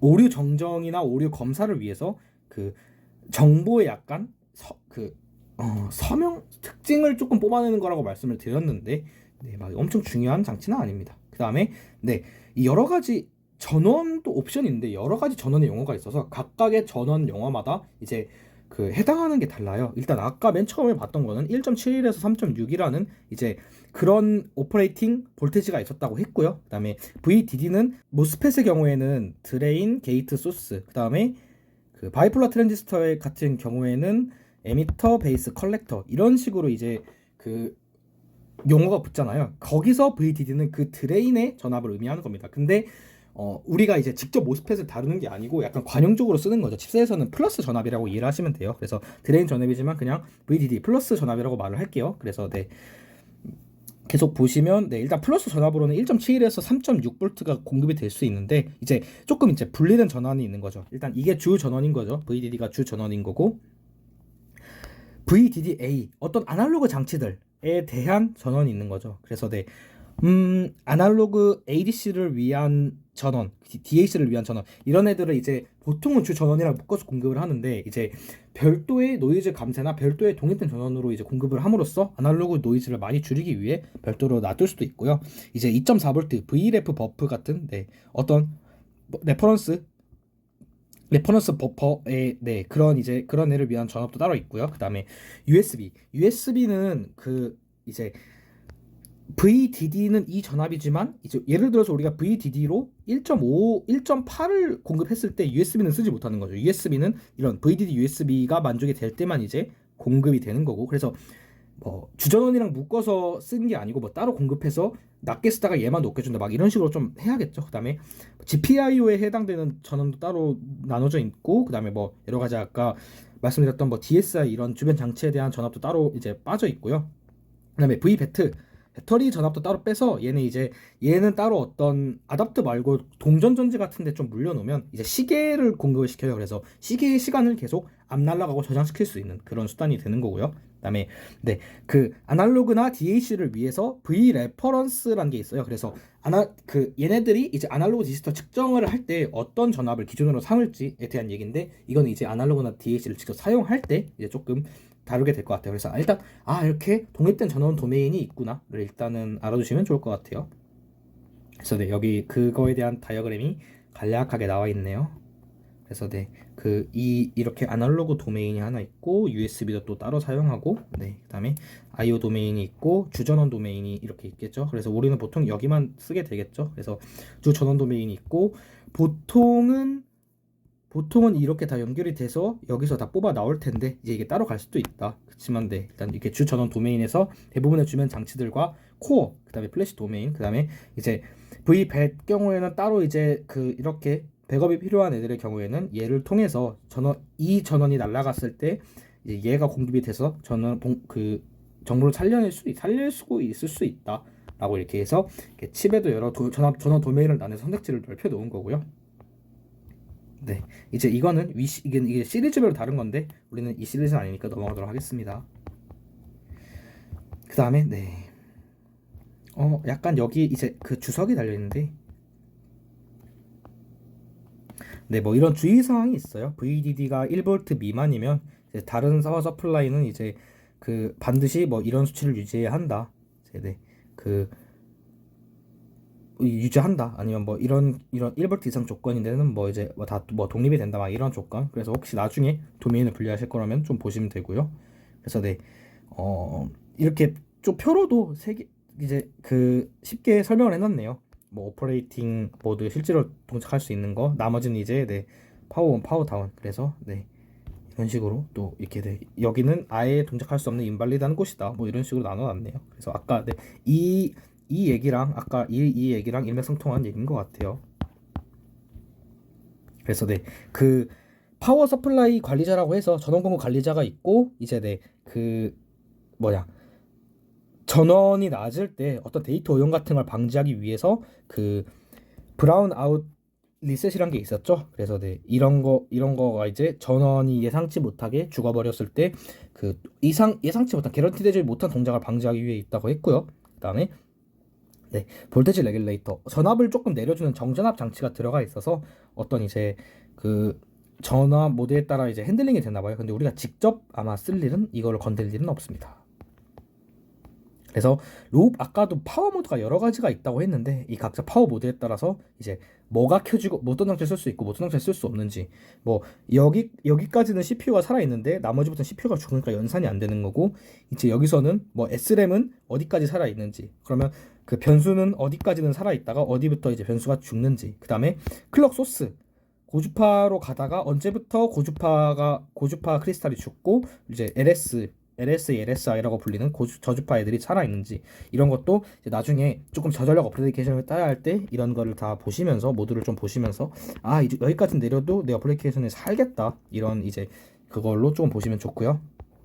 그래서 네, 각자 모드에 대한 설명, 어떤 의도로 이제 만들어놨는지도 있으니까 나중에 이것도 아마 제피루 RTOS에서 이게 정확히 이렇게 세부적으로 지원을 하는지 모르겠는데 한번 써볼 기회는 있을 것 같아요. 그래서 네, 또 아까 주변 기기별로 언제까지 살아있는지, 네, 어떤 파워 모드까지 살아있는지를 세부적으로 적어놨고요. 네, 그 다음에 막 이런 조금 부가적인 거, 리셋 상태에서 전류 컨슈션을 줄이기 위해서 IO들이 다 아날로그 상태가 된다, 하이 임피던스 상태가 된다, 그 말이겠죠. 아니면 V 배설 통해서 다른 게 죽었을 때 배터리를 통해서 백업 전원을 공급할 수 있다, 이런 애들한테 로우 포리콘시 크리스탈이나 RTC에 적용을 한다. 그 다음에 아까 말했던 인터커넥트 매트릭스는 어느 모드에서 연결이 살아있는지, 네, 이런 것도 정보가 다 있네요. 네, 그 다음은 이제 클럭인데요. 클럭도 이제 CPU의 사실 CPU가 모든 주변 장치들에 동작하는 기준이다 보니까 중요한 애예요. 그래서 이 클럭이란 애들이 각자 주변 장치랑 CPU에 공급이 돼서 이 클럭을 기준으로 모두가 동기화가 돼서 신호를 전송하거나 일을 하게 되는 거고. 그래서 네, 쭉 보면 이제 좀 눈여겨 보실 거는 이제 클럭 소스가 여기 크게 네 가지가 열거가 돼 있어요. 그래서 보시면 4248 하이스피드 익터널 크리스탈, 이제 이게 우리가 주로 크리스탈이라고 부르는 애인데요. 칩 외부에 달려서 간단하게 크리스탈 회로가 있어서 HSE라고 불리면서 얘가 이제 고주파를 다 공급을 하는 안정된 크리스탈이고요. 그다음에 네, 이제 얘가 이제 PLL이라는 애로 들어가서 이제 다 쪼개지고 나눠지고 하면서 그 공급을 전원을 공급을 하게 됩니다. 그다음에 이제 이 HSE를 사용하지 못할 경우, 이제 나는 정밀도가 중요한 통신이 없거나 그렇게 시간 정확성이 중요하지 않다 하면 16MHz짜리 내장 RC 발진기, 그러니까 이게 크리스탈이 아니고 RC 발진을 하는 거여서 어차피 정밀도가 그렇게 좋지 않고 온도 같은 데 크게 영향을 미칩니다. 뭐 소프트웨어 트림업을 할 수 있다고 하는데 이제 약간 비상용 이런 느낌이에요. 그래서 얘는 HSI 16이라고 부르고요. 이 약자는 이제 많이 쓰니까 눈여겨주시면 좋습니다. 그다음에 네, 이 32.768 가장 시계 궁합이 좋은 이 32.768kHz짜리 클럭 소스를 LS라고 하는데, 얘를 외부에 붙여서 이제 시계에 정밀한 주파수를 공급을 할 수 있고요. 그다음에 네, 그 인터널 RC 오실레이터가 멀티 스피드로 있어서 이 RC 오실레이터 안에 있는 걸로 이제 또 이런 여러 가지 그 주파수 생성을 해서 공급을 할 수 있는 것 같습니다. 그다음에 네, 네, 시스템 PLL 네 가지가 아니고 세 가지네. 이제 얘는 정확히 클럭 소스는 아니고 얘네들에 대한 아웃풋을 얘가 해서 곱하거나 나눔으로 인해서 우리가 원하는 네, 그 주파수를 만들게 되는데, PLL에 대한 설명은 조금 이따 드리도록 하겠습니다. 그래서 네,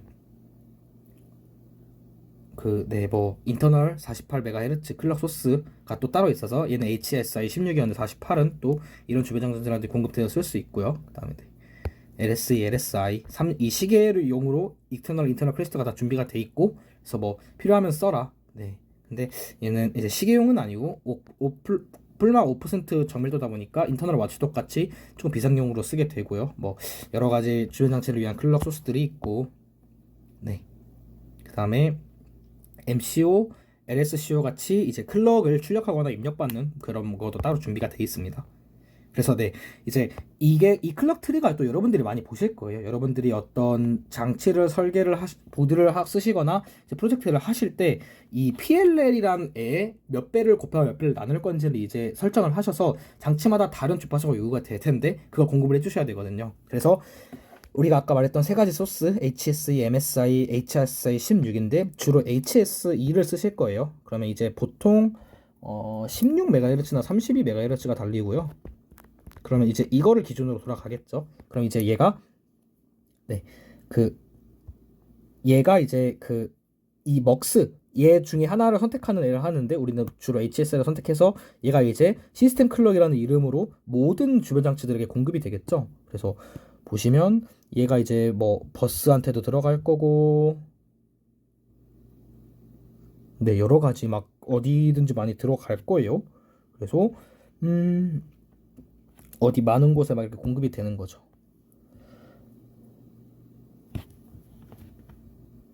근데 보통 16MHz나 32MHz를 직접 쓰기에는 이제 얘가 이제 별도의 PLL 없이 이 시스템 클럭이 바로 이제 코어로 들어가게 됐거든요. 여기 코어가 어디든지.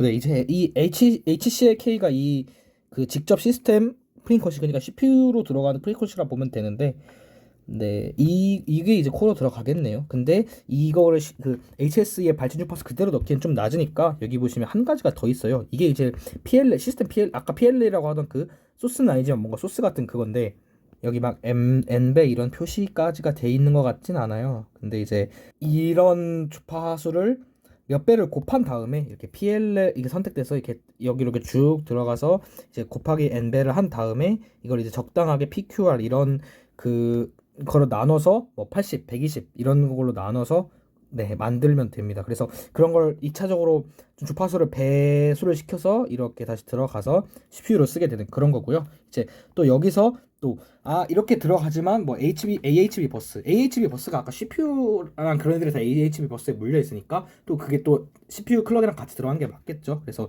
또 그렇게 하고 또 주변에 들어가는 주변 장치들을 또 더 늦은 속도를 원할 경우 또 프리스케일러로 나눠서 또 쓰게 되고 아니면 뭐 다른 소스들을 다 공급할 수 있겠죠. 이제 그래서 통신이나 타이머 이런 애들은 다 그런 게 중요하니까 좀 자유자재로 넣을 수 있어야 되거든요. 그래서 이렇게 다 여러 가지 막 뭐 럭스나 PLL 같은 애들이 들어가서 원하는 주파수들을 만들어서 이제 종결을 시키게 된다. 뭐 여기 아까 봤던 LSE에 대한 얘기도 있고요. 또 여기 좀 들어간 애들이 제한적이죠. 그래서 이게 클럭 트리가 이제 이렇게가 좀 중요하고 그리고 당장 다음 시간부터 STM32 큐브 MX라는 프로그램에서 이 트럭들을 직접 설정하시는 걸 한번 해보실 거예요. 그래서 그게 중요한 부분이니까 꼭 짚고 넘어갔으면 좋겠고요. GPIO는 이제 이거는 아두이노 세미나에서 이제 설명을 할 레벨인데 여기서 그거를 굳이 설명을 하지 않겠습니다. 그냥 그 제너럴 퍼포즈 인풋 아웃풋이에요. 그래서 네. 그 다음에 DMA는 좀 중요한데 간단히 말하면 메모리를 복사하는 애예요. 메모리를 복사하는 애인데 이 메모리를 복사하는 게 뭐 방향은 여러 가지가 존재할 수가 있겠죠. 그 전에 잠시만요. 그 클럭 얘기를 하기 전에 이 슬라이드를 보시면 네, 그래서 아까 PLL 계속 말을 했는데 PLL은 위상 고정 루프의 줄임말이고요. 이제 위상이 입력 신호의 위상과 관련된 출력 신호를 생성하는 제어 시스템이에요. 그래서 입력 신호를 통해서 어떤 출력을 만드는 애인데 보통 그 똑같은 배수로 동기화하는 것 외에도 입력 주파수를 이제 배수로 해서 생성을 해서 컴퓨터 클럭 동기화 아니면 복조나 주파수 합성 등에 많이 사용되는 애를 PLL이라고요. 약간 어떤 뭐 아날로그 컴포넌트라고 보시면 될 것 같아요. 그리고 이제 이거를 조금 더 이거를 회로적으로 하면 이거를 어떻게 이제 그래서 우리가 MCU를 크리스탈에 연결을 하냐라고 봤을 때 이제 이 STM MCU 오실레이터 디자인 가이드 활용 노트가 이걸 조금 자세히 다루고 있거든요. 네, 그 오실레이션 가이드인데 네, 이제 그 모든 STM32에서 이걸 좀 적용해서 봐라라는 느낌인데 네, 여기서 이제 간단하게 그 쿼츠 크리스탈을 등가이로로 바꿨을 때는 이렇게 이런 뭔가 RLC랑 C가 이렇게 병렬로 연결된 어떤 발진 회로로 모델링을 할 수 있다.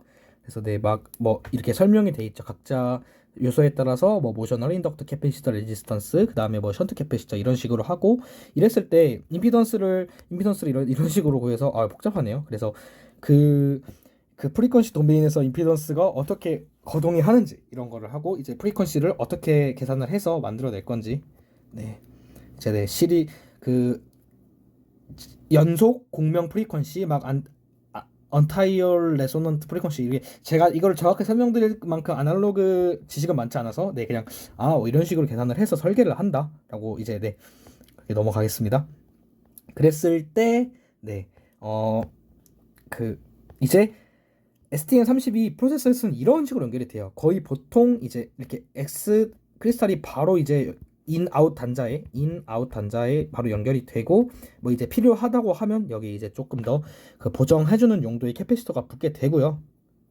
그래서 네 이런 식입니다. 그래서 보통 그 마이크로 컨트롤러가 있고 인아웃 단자에서 크리스탈이 붙고 이제 그 필요하다면 로드 캐패시터나 이제 스트레이 캐패시터 근데 얘는 붙은 적은 잘 못 본 것 같아요. 포리 캐패시터가 붙고 익터널 저항도 이제 잘 막 보진 못했고요. 이런 식으로 보통 많이 쓰게 됩니다. 그래서 이거는 아마 보통은 주어진 값이나 레퍼런스 회로를 보고 짜면 되겠고요.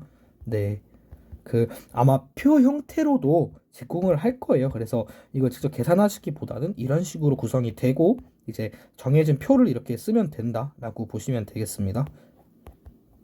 네, 그 다음에 마지막으로 뭐 이제 혹시 여러분들이 네 뭐 막 이런 것도 뭐 이런 어떤 뭐 로드 캐패시터도 이런 거에 대해서 막 장단점을 적어놨죠. 근데 이건 이제 직접 계산하는 사람들의 일이고 보통은 룩업 테이블을 보고 설정해서 쓴다 라고 보시면 돼. 여기 이렇게 테이블이 있죠.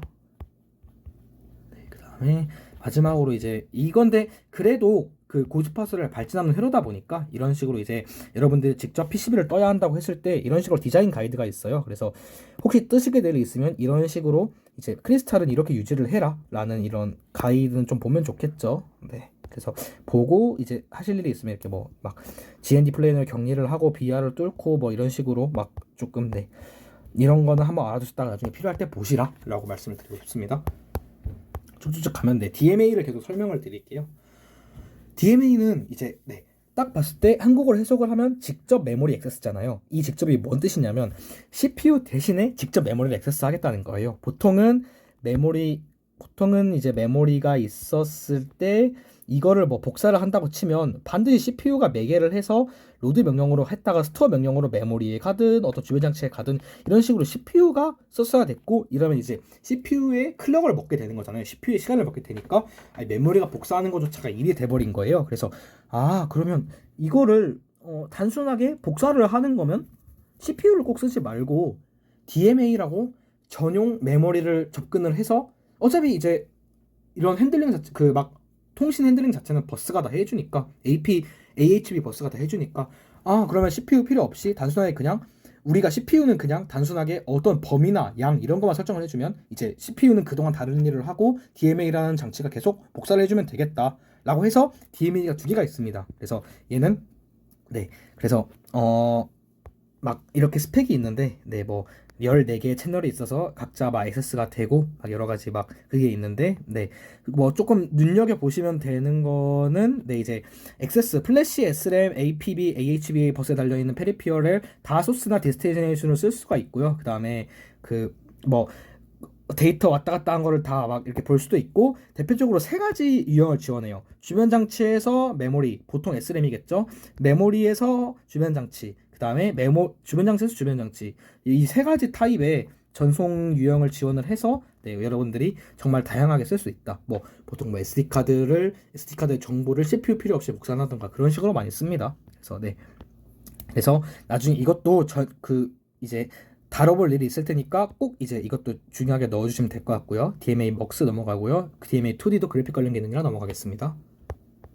이거 크롬 GRC도 넘어가고요. 그 다음에 NVIC 아까 이제 조금 다뤘었는데 네스티드 벡터드 인터럽트 컨트롤러죠. 그래서 그 어떤 이제 중첩되고 중첩이나 벡터드 된 인터럽트를 컨트롤하는 애고요. 그 다음에 여기서는 정확하게 스펙이 이제 우선순위 16개, 그 다음에 이제 95 마스커블 인터럽트 95개를 마스커블 할 수 있다고 합니다. 그 다음에 그 인터럽트 채널도 16개 라인이 있어서 되게 다양하다고 하네요. 그래서 이거는 이제 조금 더 살펴보게 되면 아까 예외를 다 핸들링을 하는 건데, 이제 EXTI라고 외부 이제 IO 신호 같은 거를 뭐 라이징 엣지, 팔링 엣지, 보스 같은 여러 가지 설정이나 여러 가지 주변 장치들을 통해서 받아올 수 있고요. 그 다음에 나머지는 NVIC랑 조금 크게 공유를 하는데, 임사 메뉴를 가서 챕터 6로 갔을 때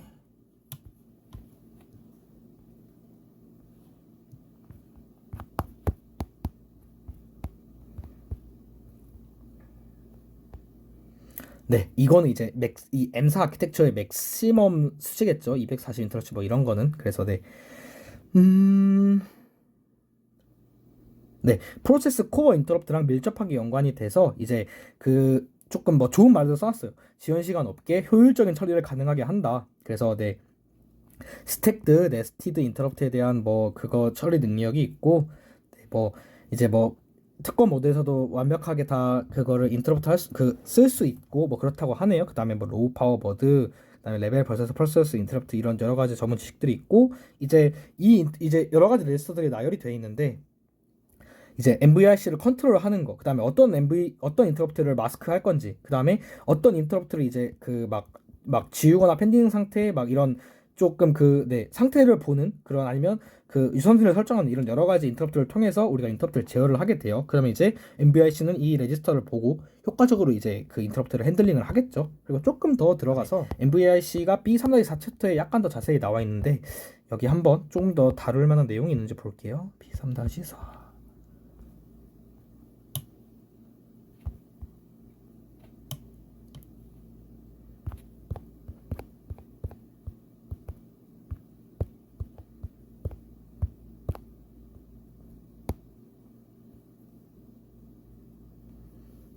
네, 보시면 네, 여기 또 그 V7 ARM 버전 7에 대한 좀 범용적인 얘기를 써놨는데 네.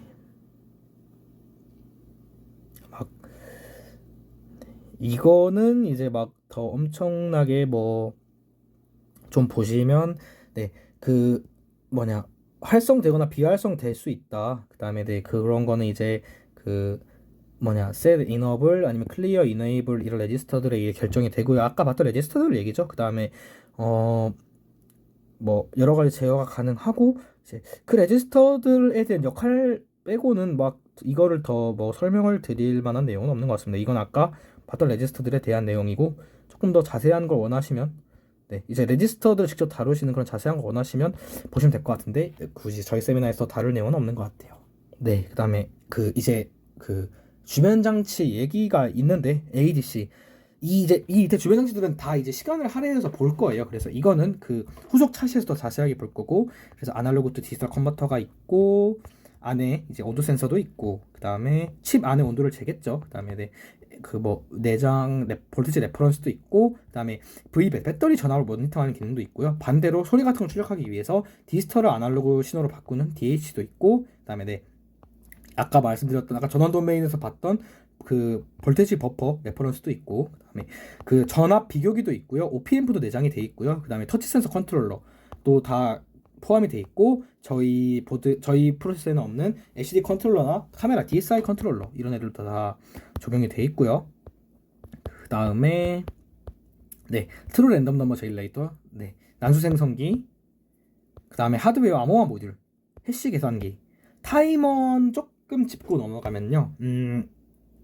가장 쉽게 말씀을 드리면 이것도 당연히 후속 타이머 차시에서 다룰 건데 타이머는 어떤 클럭을 설정을 했을 때 이 클럭의 주기마다 타이머라는 친구는 그 자기 내부에 유지하고 있는 카운터를 일씩 증가시키거나 일씩 감소를 시킵니다. 그리고 설정을 해놓은 이 CNT가 어느 값을 쳐놨을 때 이제 보통 16비트라고 하면 1부터 2의 16 마이너스 1의 값 차이에서 이걸 정하게 되고, 이걸 하다가 어떤 이제 값에 뭐 1000으로 설정해놨으면 카운터가 올라가다가 1000에 닿으면 얘가 인터럽트를 발생시켜서 NVIC에 들어가고 다시 이 CNT는 다시 리셋이 돼서 0부터 다시 셉니다. 그래서 예를 들어서 클럭이 CPU 클럭 타이머에 공급되는 클럭이 1MHz라면 그 타이머는 1000번마다 이제 그게 발생이 하니까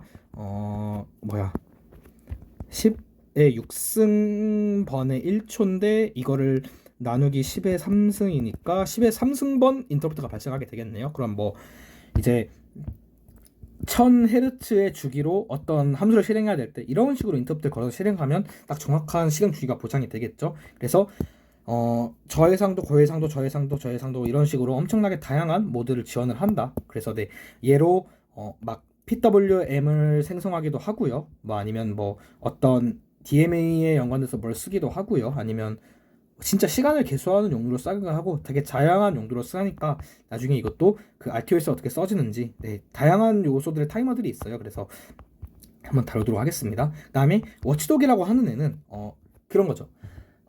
얘도 타이머인데 야 CPU 너가 나를 리셋시키지 않으면 내가 너 리셋시킬 거야 라는 애입니다. 그래서 CPU가 어떤 오류가 발생을 해서 걸렸거나 죽었을 때 얘가 시키지 않으면 얘가 CPU를 리셋시켜버리는 약간 일종의 데드맨 스위치인 거죠. 그래서 얘도 한번 다루도록 하겠습니다. 그 다음에 시스틱 타이머는 고해상도로 시스템의 기준 시간이 돼요. 네, 기준 시간. 그래서 야, 너 OS 너가 뭐 10초마다 일을 했을 때 20초가 이제 내부적으로 어떤 틱이라는 수치를 반영이 돼요. 이 틱이라는 수치를 캐는 애가 시스템 타이머인데 얘는 이제 제피를 RTOS의 커널을 다룰 때 얘기를 할 기회가 있을 것 같습니다. 그 다음에 시계랑 그 죽어도 저장되는 백업 레지스터가 있다고 했었고요. I2C랑 SPI 이것도 기초적인 통신이에요. UART 이거 다 아두이노 세미나에서 하는 내용입니다. SPI 그 다음에 SAI 그 오디오 프로토콜인데 저희가 직접 써보진 않고요. CAN 이제 얘는 한번 써볼 기회가 있을 것 같은데 자동차에서 많이 쓰는 신뢰성 높은 통신 프로토콜입니다. 그 다음에 SD 카드 그 다음에 OTG 그 USB 메모리 생각하시면 돼요. 그 다음에 CRS 클럭 리커버리 시스템은 이제 네 이게 어떤 그 통신할 때 조금 이제 보장해주는 시스템인가 봐요. 그 다음에 그 스태틱 메모리 컨트롤러, 약간 외장 칩을 달았을 때, 랜드 플래시 같은 걸 달았을 때 컨트롤해주는 컨트롤러, 그 다음에 옥토 SPI라는 메모리 인터페이스 지원을 하고요. 그 다음에 그 디버그 기능을 쭉 나열해놨고, 그 다음에 이건 핀 아웃 얘기입니다. 그래서 어떤 그 이 각자 칩 샀을 때 무슨 핀이 뭐에 매칭되냐에 대한 얘기입니다. 그 다음에 챕터 5로 쭉쭉 내려갔을 때요. 네, 이거는 뭐 이 테이블은 무슨 핀이 어떤 역할을 하냐. 그래서 엄청 막, 네, 이 PB0이라는 핀은 이렇게 하나, 둘, 셋, 넷 이런 네 가지 알터네이티브 펑션을 가지고 있고, 또 따로 메인 펑션이 있겠죠. 그래서 이 어떤 핀이 뭐가 되는지 확인하고 싶을 때 이 테이블을 참고하셔서 계산을 하시면 됩니다. 일렉트리컬 캐릭터리스트 같은 경우에는 막 여러 가지 뭐 모든 수치에 대한 거 다 여기 있어요. 소모 전류, 전압 특성, 곡선 이런 거, 진짜 어떤 조금 밀접한 계산을 해야 될 때는 다 여기를 보시면 됩니다. 한계치 아니면 사용치, 권장치 이런 게 다 들어가 있어요.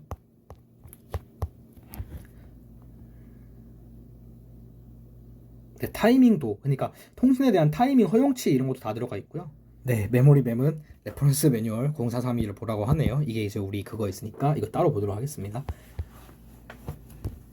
네, 그 다음에 아까 그 부트로더 내용을 약간 빼먹었는데, 이제 부트로더가 부트 모드 보시면 아까 있었어요. 이게 이제 아까 뭐 부트로더라는 애를 간단하게 넘어갔었죠.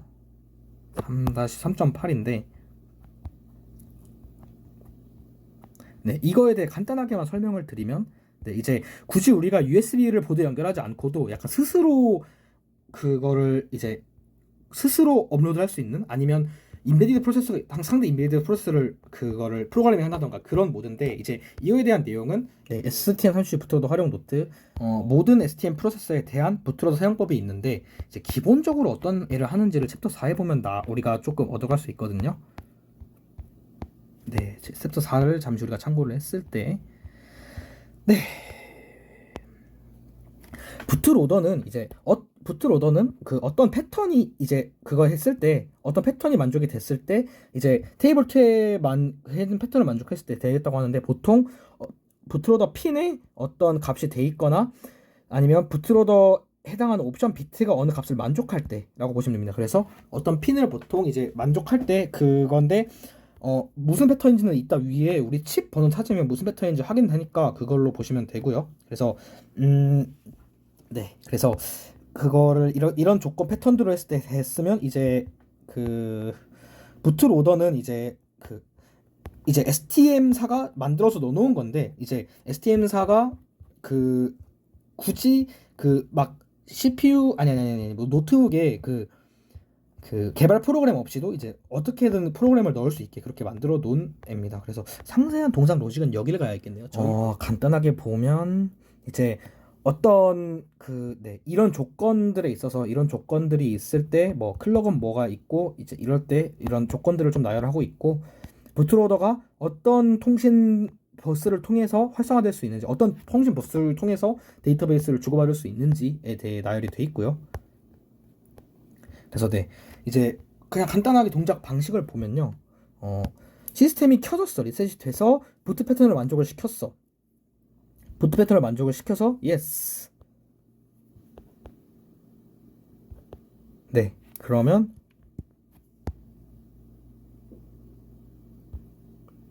이제 뭐 약간 SRAM 뱅크에 대한 어떤 검사를 거치고, 이제 네, 그 보호 장치가 되지 않으면 부트로더 로직으로 진입을 한다고 하네요. 그리고 그게 아닐 경우에는 네, 그것도 이제 특정 조건에 있으면, 이제 특정 조건이 있으면 하는데, 그게 아니면 그냥 유저 코드로 점프를 해서 우리들의 원래 어플리케이션을 실행을 하게 되고요. 네, 부트로더 로직으로 들어가면 이제 어떻게 되냐 하면, 이제 네, 로직으로 들어와서 그럼 이제 최초로 클럭을 설정을 하고 시스템 주요 장치를 초기화한 다음에, 네, 이제 통신 버스들을 다 열기 위해서 통신 주요 장치를 기본적으로 설정을 하고, 이제 네, 통신 버스들을 다 감시를 하면서 어떤 기준 신호가 들어오냐?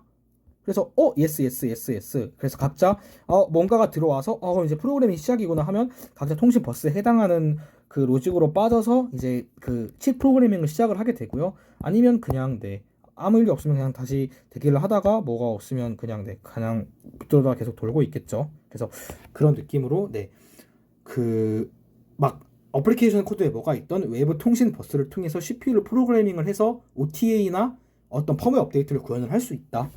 이 기능으로 보시면 되겠습니다. 그래서 네, 잠시 짚은 거 넘어가고 다시 메모리 매핑 그 아까 봤던 걸로 돌아가서 레퍼런스 그 매뉴얼을 좀 볼게요. 그래서 이제 처음 보시는 걸 텐데 이 레퍼런스 매뉴얼은 이제 데이터 시트 약간 고급 버전인데요. 핀아웃이랑 일렉트로닉 캐릭터리스틱이 다 빠져 있는 대신에 이제 좀 어떤 설명이나 그런 게 되게 자세하게 나와 있습니다. 그래서 메모리 매핑이 이제 그 가면서 조금 훑어보면요, 우리가 아까 데이터 시트에서 봤던 내용들이 더 자세하게 나와 있어요. 그래서 아마 여러분들이 개발하시다가 어떤 장치에 대해 궁금하시거나 특성을 좀 제어 방식을 보고 싶다 하면 이 매뉴얼도 같이 데이터 시트에서 조금 부족할 테니까 이 매뉴얼도 같이 참고하시면 좋습니다. 참고를 하셔야 될 거예요. 되게 내용도 방대하죠. 아이고 2300페이지네요. 네. 그래서 우리는 그 인트로덕션 부분만 잠시 보겠습니다. 네, 그래서 아까 우리 데이터 시트에서 봤던 데이터 시트에서 봤던 여러 가지 그것들이 조금 요약이 돼서 돼 있고, 여기는 아까 봤던 인터커넥트 매트리스가 있는데 조금 더 자세한 설명이 돼 있네요. 아이버스, 디버스, S버스에 대해서. 네, 그래서 그 아이버스의 경우에는 그 인스트럭션 버스여서, 네, 그래서 그 코어에 그 명령어를 패치를 해준다고 하네요. 그래서 네, 그런 애고, 디버스는 이제 로드나 스토어 같은 그 데이터 작용을 하거나 디버그 액세스를 위해서 네, 존재를 하고요. 그다음에 S버스는 이제 네, 그 주변 장치나 SRAM에 있는 데이터를 이제 네, 그거를 작용을 하기 위해서 있는 게 S버스라고 합니다. 그다음에 네, DMA 있고, 네, 그다음에 그건 이제 가고, 메모리 맵을 잠시 보면요, 아까 말씀드렸듯이 모든 이제 주변 장치와 메모리들이 이 메모리 평면에 할당이 된다고 했었죠. 그래서 네, 이렇게 쭉쭉쭉 보시면서 나중에 보다가 어떤 메모리가 어떤 주소에 할당이 되어 있는지를 나중에 한번 필요하시면 대조하시면서 보면 돼요. 그래서 네, 이 32비트 주소 공간 안에 모든 이제 코드, 플래시 아니면 데이터, 보트 장치, 여러 가지 외부 메모리 이런 게 다 할당이 되어 있다고 보시면 됩니다. 그래서 이것도 디버깅을 하다가 많이 중요해요. 그래서 이것도 꼭 이 부분이 있다고 알아두셨다가 나중에 필요하시면 찾으러 내려오시면 됩니다. 그렇게 접근을 하시면 좋을 것 같아요. 그리고 이건 아까 이제 다 봤던 단락들의 조금 더 세부적인 내용들에 대한 얘기고요. 이제 내 페이지는 어떻게 나눠지는지, 그다음에 부트로더 거동은 정밀하게 어떻게 되는지. 그래서 이제 이거는 아마 각자 차시에 각자 주변 장치들을 보면서 이제 챕터씩, 이거 전체를 보기에는 2300페이지는 너무 물량이 많고, 이제 각자 이제 장치를 다룰 때 좀 세부적으로 참고하려고 올 것 같아요. 그래서 그렇게 그렇게 인식을 하시면 될 것 같습니다. 그래서 어느 정도 프로세스에 대한 문서는 다 한 번씩 본 것 같고, 그럼 이제 보드에 대한 문서를 한번 훌딱 볼게요. 그래서 네, UM2708이라고 하는 보드 매뉴얼이랑 MB1297이라고 하는 회로도가 있습니다. 그래서 이거는 이제 정말 설명서예요. 그래서 우리 이렇게 보드를 샀을 때 얘가 뭐가 달려있는지, 제가 이건 계획서에도 썼던 건데 이런 피처들이 쫙 나열이 돼 있고요. 피처들이 쭉 있고, 네, 쭉 보면 이제 개발 환경은 뭘 써라. 그 다음에 이제 보드에 보면 점퍼라고 어떤 특정 점퍼를 땜질을 하거나 끊어버리면 기능이 바뀌어요. 그거를 이제 나열을 해놓은 거고, 이제 보드에 여러 가지가 있다. 그래서 마이크로 USB 단자는 ST링크에 붙어 있고, 그 다음에 GPIO 있고, OTG를 위한 USB 단자가 따로 빠져 있고, 그 다음에 QSPI에 64메가짜리 플래시가 달려 있고, 그 다음에 와이파이 모듈이 있고, 블루투스 모듈 달려 있고, 그 다음에 네, 서버 기가헤르츠 RF 모듈이 있는데 이거는 일단은 쓰지는 않을 것 같고요. NFC 모듈 안테나랑 있고, 3축 지작에 3축 자이로스코프, 기압계, 온습도, TOF 센서, 그 다음에 인증칩, 그 다음에 DFS DM에 이 마이크로폰 이렇게 달려있다고 나와 있네요. 그 다음에 각자 주변 장치들의 위치예요. 한 번씩 살펴보시고요. 보드 받으시면. 네. 그 다음에 이렇게 점퍼들이 있죠. 이거를 나중에 땜질을 하거나 끊어서 기능을 좀 바꿀 수도 있습니다. 그 다음에 이렇게 커버가 있고, 드라이버는 이렇게 잡아라 나열이 돼 있고요. 그 다음에 각자 이 ST링크 핀에서 각자 이런 애들이 뭔 역할을 하는지에 대해 나열이 돼 있고요. 네, 조금 더 자세하게 이렇게 좀 이 전원 공급도가 있어서 전원 도메인을 좀 살펴볼 수 있고요. 코드에 그다음에 네, 블루투스 모듈에 대한 좀 여러 가지 모듈에 대한 범용적인 특성이 있어요. 그래서 이거는 이제 아마 이거는 보드에서 그 장치를 사용할 때 한번 다루지 않을까 싶습니다. 그래서 근데 궁금하시면 한번 또 쓱 한번 읽어보세요. 그래서 각자 장치의 통신, 세부 사양 이런 것들이 쭉 나열되어 있어서 이거는 이제 제가 따뜻하게 설명해드리는 것보다는 한번 이제 번역기를 돌리셔도 좋으니까 한번 읽어보시는 게 네, 그럼 이렇게 이제 진짜 이걸 아마 뜯어올릴 일이 많지는 않으실 텐데 이제 무슨 장치에 무슨 핀이 뭐에 붙어 있는가에 대한 거를 옵션으로 다 뿌려놨어요. 그래서 이것도 각자 장치를 볼 때 보시면 되겠지만 이것도 존재가 있으면 알고 계시다가 나중에 여러분들이 이 비슷한 회로를 재현을 하셔야 되거나 만드셔야 되거나 아니면 트러블 슈팅을 하실 때 꼭 참고하셨으면 좋겠습니다. 그렇게 해서 그렇게 사용하시면 되는 느낌이고요. 꼭 이 문서들은 이제 지금 이걸 다 외워라는 일이 아니고 꼭 이게 있음을 알고 계시다가 나중에 필요할 때 이게 이런 문서에 있었지 하고 여기를 한번 찾으러 오셨으면 좋겠습니다. 그래서 그렇게 한번 찾아보시고 이렇게 좀 전체적인 이런 큰 그림을 보셨으니까 이제 꼭 필요할 때 이 큰 그림을 통해서 이제 숲에서 나무로 잘 들어갈 수 있으면 좋겠습니다. 그럼 이제 저희가 대면 차시에서는 시간이 없어서 중간에 끊어갖고 비대면으로 했는데 이제 질문 있으시면 다음 차시나 아무데나 꼭 편하게 질문해 주시면 좋을 것 같아요. 그래서 오늘 그 긴 시간 이론 차시 듣느라고 정말 수고 많으셨습니다.